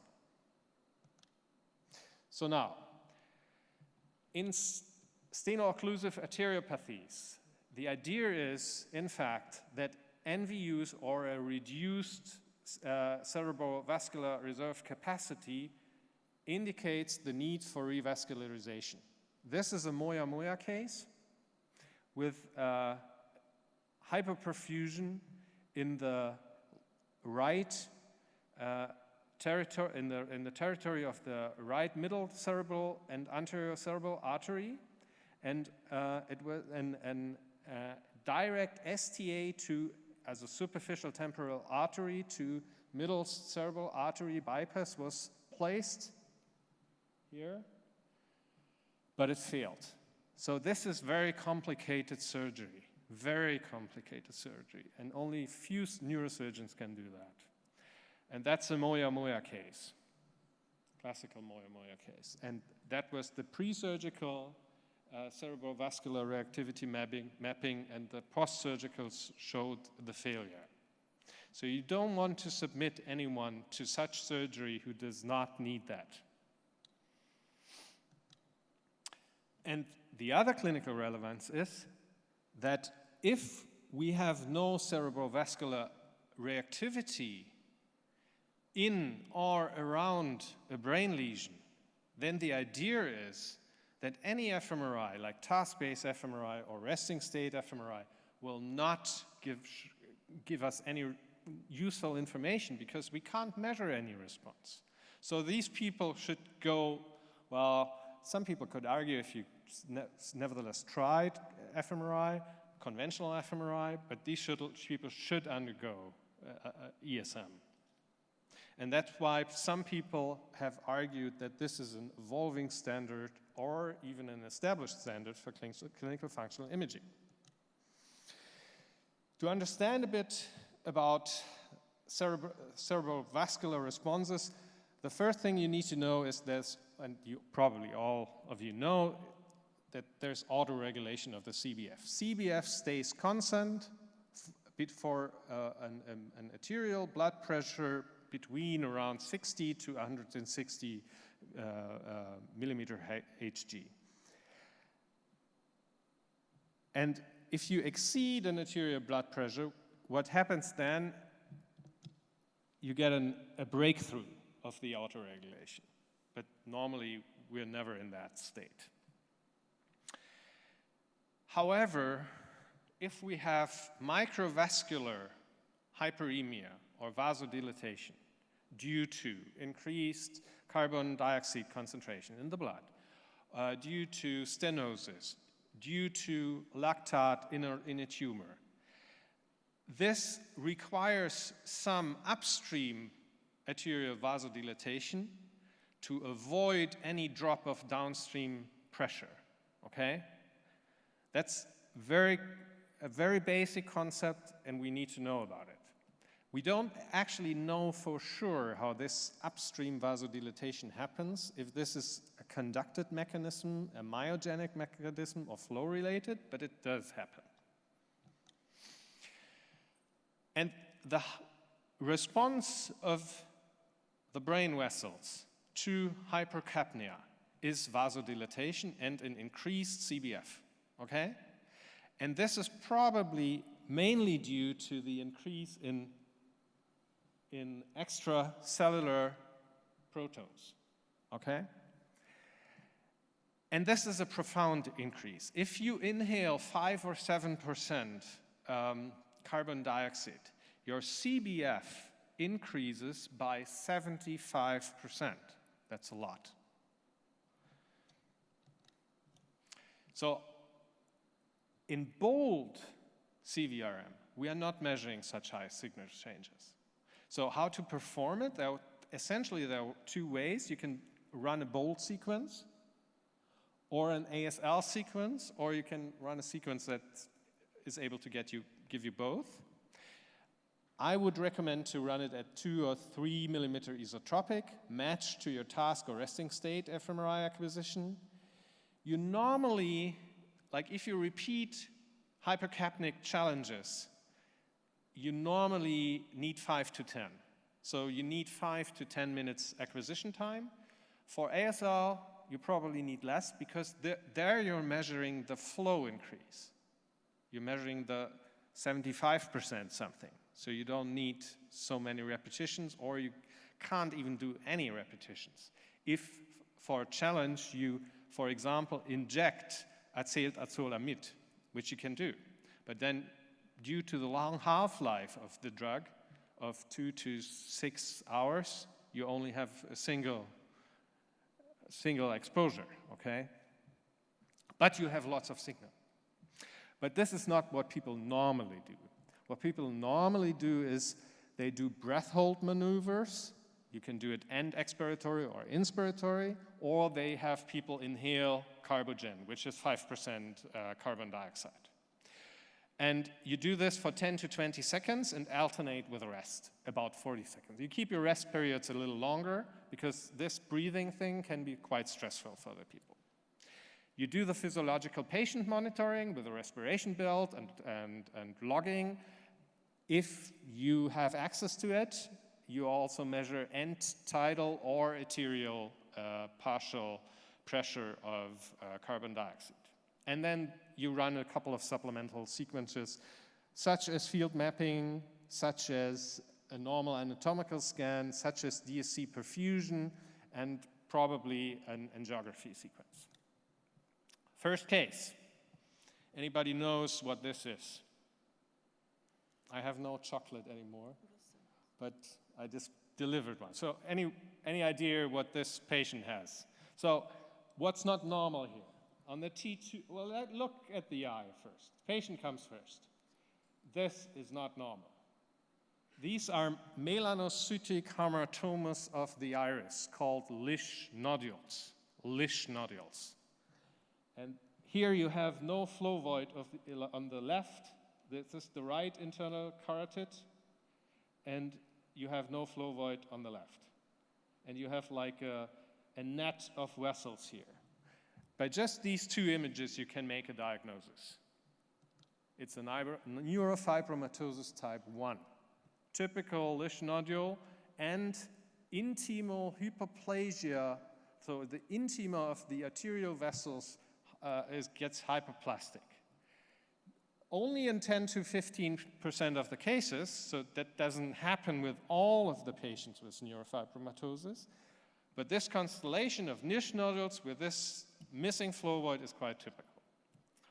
And you see, again, you see the missing flow void and the missing contrast in the terminal carotid in the time of flight angiography here. That's not okay here. You also see that the patient has, what Natalie mentioned, a fetal variant of the posterior cerebral artery here. So we don't expect any, and that's not included in the stenosis. We don't expect any perfusion abnormality in the territory of the posterior cerebral artery. You also see that the post-communicating anterior cerebral artery on the left gets the blood mainly from the right side. So we probably don't expect a lot of perfusion abnormality on the left, in the territory of the left anterior cerebral artery. But we do expect perfusion abnormality in the left middle cerebral artery territory. And the question is should this patient get an extra to intracranial bypass or not, okay? And that's what you have to figure out. Nothing works. No. This is the perfusion, what we do first, perfusion time series. And you see a signal change of almost 100%. This gives you lots of signal. We don't get close to it with Bolt, okay? And you can analyze this by the same methods you have for Bolt imaging. You can analyze that model-driven or data-driven. And that's a model-driven analysis. It's the time-to-peak map based on an arterial input function, which is normally our hemodynamic response function, now is our arterial input function. And we can look how much is the time-to-peak delayed. And if you now look to the right side, the scaling of the color bar indicates a delay of about 11 seconds. The map is okay-ish. It's not great. If we now run independent component analysis, we find one component with an early, what we saw time to peak should be called time to dip because we are lowering the signal. But because it all comes from CT perfusion, it's called time to peak, okay? So the dip of the signal is around here, and that looks like all the other territories that are not effective, like the right brain and the posterior cerebral artery anterior. And the left middle cerebral artery territory is apparently delayed. The dip comes later, right? And this is, again, about 11 seconds. So this is done before performing any CVRM mapping. We are now doing the CVRM. The first thing to do is monitor the respiration. So you ask the patient not to breathe, and you check, did that work? So in blue, you see the recordings from the respiration belt. And you can see it worked. So the patient was following the commands. Then, how do we model now what we expect if we do a model-driven analysis? And you can convolve your recordings from the respiration with the respiratory response function. A respiratory response function has been established by Rasmus Byrne with a very comprehensive and nice work, and it shows two things. The RRF is slower than the HRF, for one, and it's more variable. It can be shifted by 20 seconds across individuals. So if you tell people, hold your breath, and you compare the delay of the response, then this can be shifted. Even though the people did comply with the breath hold perfectly, it varies by about 20 seconds, which is a lot. Now, what do we get? And this is crucial. If we just model our bold CVRM, breath hold time series thing, with a single EV convolved by this respiratory response function. So the breath holds commands are here in black. The first EV, the breath hold commands convolved by the respiratory response function, is the one in the dotted line in red. And if you just do this, and this is what most people would do, then what you see is a lack of activation, a lack of cerebrovascular response in the left medial territory. So you would say this person is lacking, there's a reduced cerebrovascular response. Pooh. Patient should undergo surgery. But now, if you include the knowledge that the perfusion in the left medial territory is delayed by 11 seconds and add another explanatory variable, delayed exactly by these 11 seconds, then you see, no, well, it's delayed, but the amplitude and the temporal, like it's temporarily delayed, but it's present all over the medial territory, and the amplitude is okay. So there's no reduced cerebrovascular response. There's no NVU, no neurovascular uncoupling. And you can get the same by ICA. And now, and this I find kind of cool, if you look at the components you get from the ICA, and this is, you don't put anything into the ICA about your known perfusion delay. You have these components, and if you measure the peak, the distance between the peaks, this is just 9 volumes in 1.1 seconds. It's exactly these 11 seconds that you have from the perfusion. So 2 different modalities, one with contrast agent and the other under breath hold, show exactly the same thing, that you have a delay in the perfusion in the left hemisphere. And the conclusion was no surgery. Okay, this is a very similar case, and I just walk you through it. That's a patient with a Moya-Moya disease, a 50-year-old female with a left M1 stenosis. It's kind of untypical because Moya-Moya usually involves the terminal ICA, the internal carotid. And in her case, it was not involved. So it's a bit untypical. But it can happen. And the only thing to know is that you can have stenosis from other reasons, like arteriosclerosis or other reasons, other vasculitides and things again. And what you see here is she has a bit of T2 hyperintensity in the junctional hemodynamic border zone.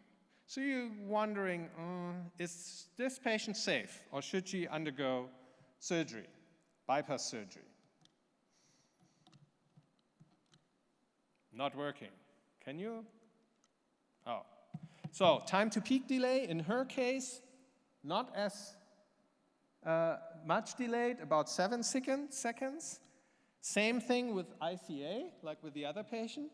So normal perfusion and the delay is 7 seconds. And then same story as before. Single EV, you get a false negative result on the left hemisphere.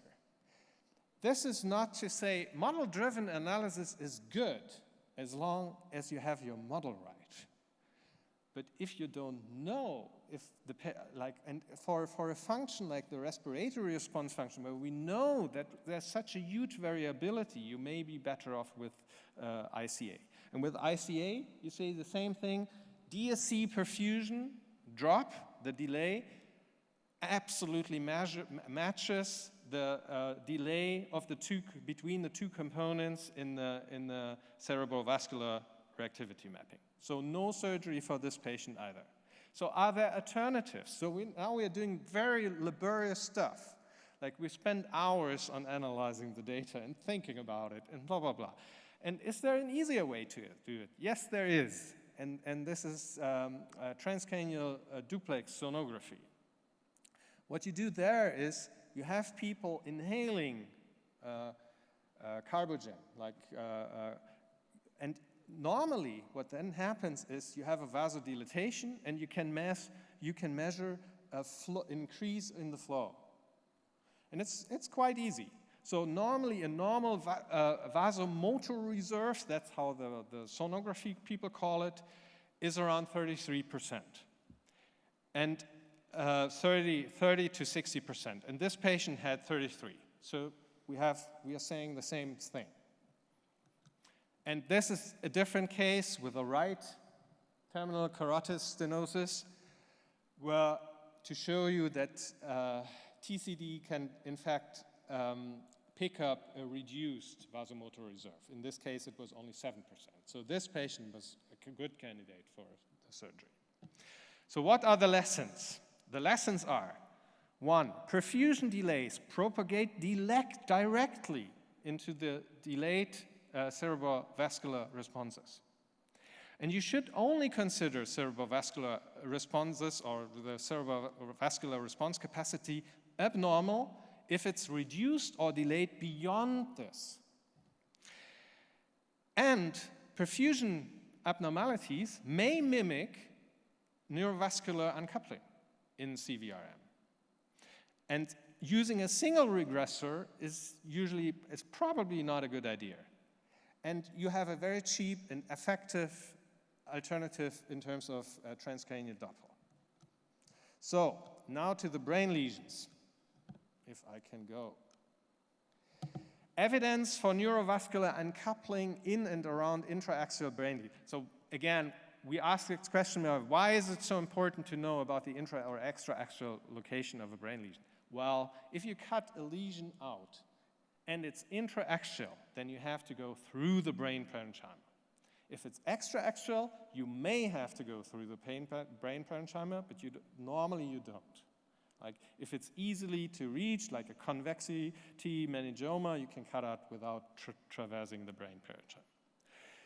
So there are 2 lines of evidence trying to, or making a case for NVU in or around intraaxial brain lesions, such as gliomas or metastasis or whatever.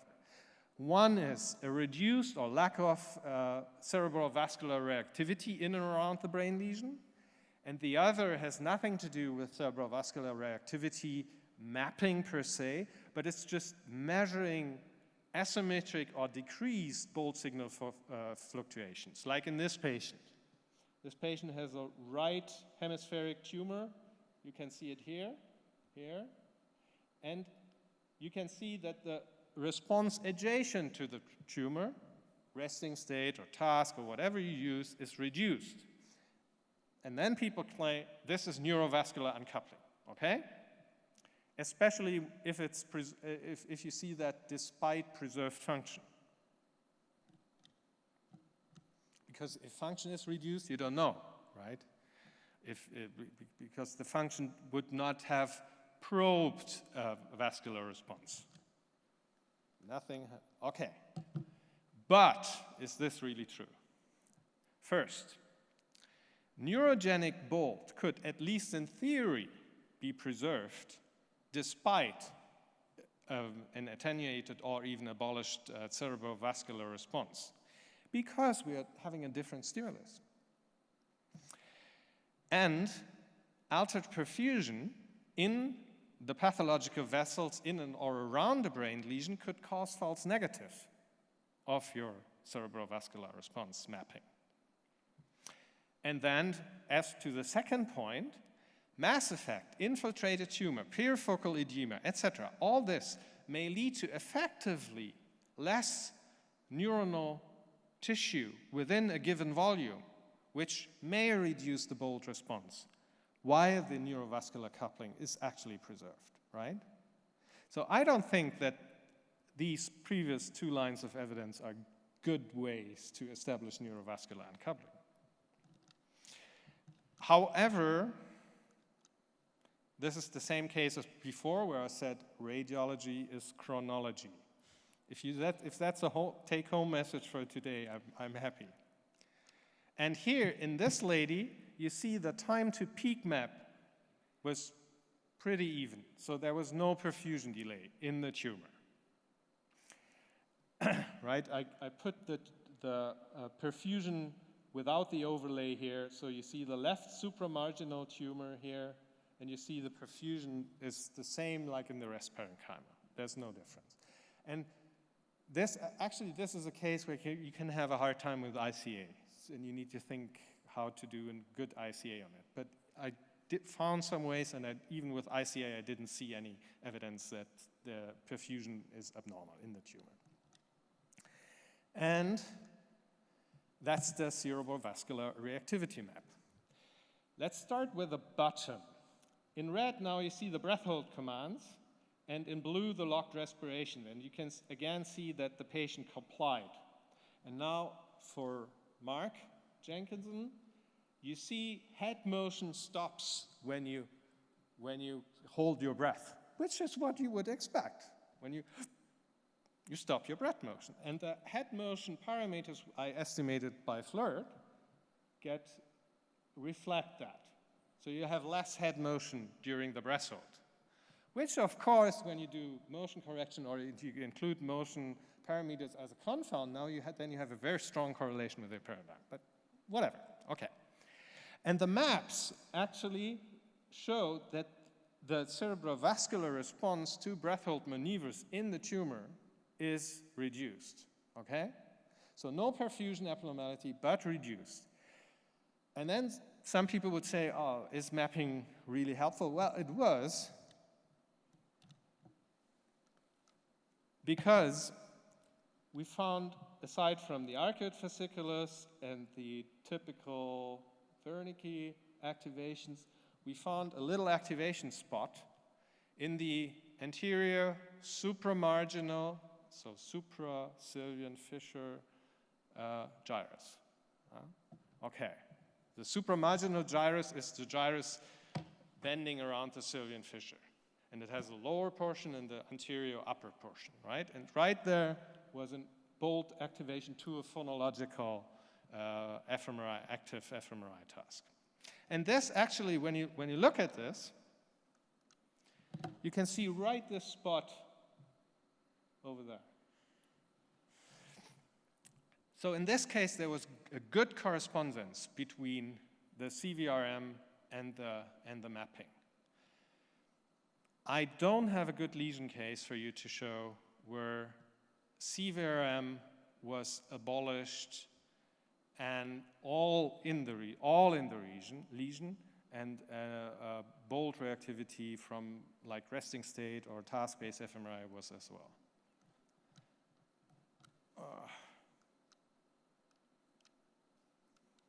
I'm on my finishing line here, but could you give me the next slide? Okay. Go one back. Could you go one back? Back. Yeah. Okay. 4. Go forward. Next slide. Okay. Okay. What to conclude from it and what not. Generally, we perform cerebrovascular reactivity mapping to demonstrate a lack of territorial or intra or perilesional activation. That is a failure to reject the null hypothesis. And it's always difficult to statistically ascertain a failure to reject the null hypothesis.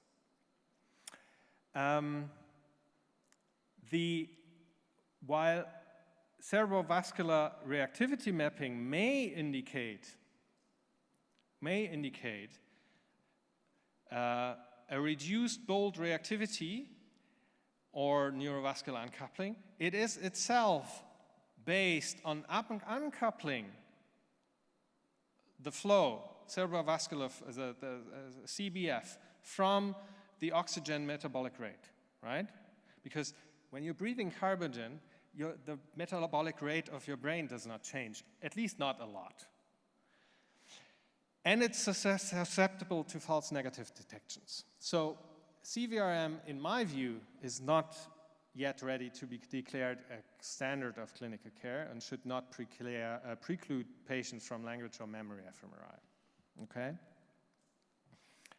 I think the first line is probably a little, like I saw Mark making his thought about the failure to reject the HNO. So I think I maybe have not explained that properly, but maybe we can do in the discussion. So the hot topics, what do I think are the hot topics for CVRM?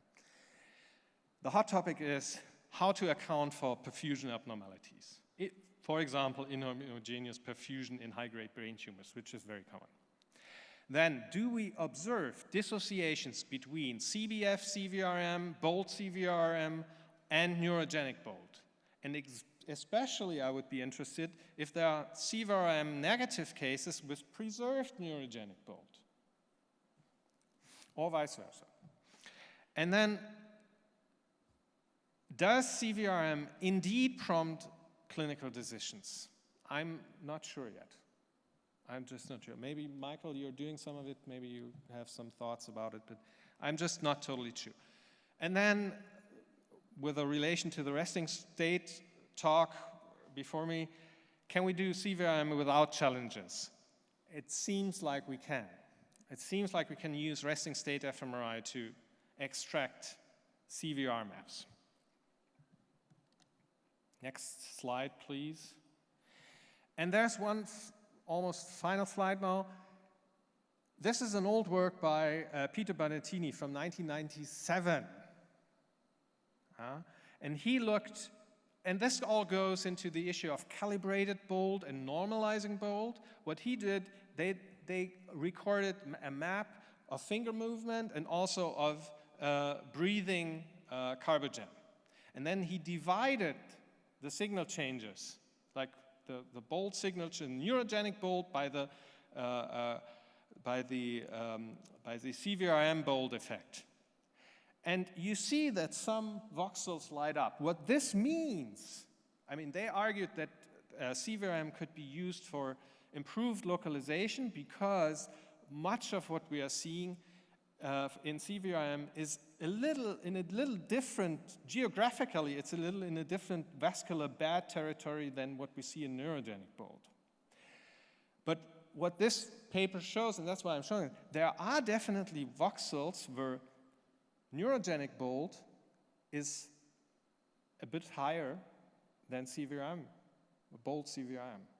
And this is what we should not normally think of, would not normally think of. So task-based fMRI can be more sensitive than bold CVRM in some voxels. Very important. So there is initial evidence, or old evidence actually, for it. So next slide, please. Final slide. Okay. So final quiz. I want your votes again. Does it indicate the need for revascularization, ESM, both or nothing? Your votes no.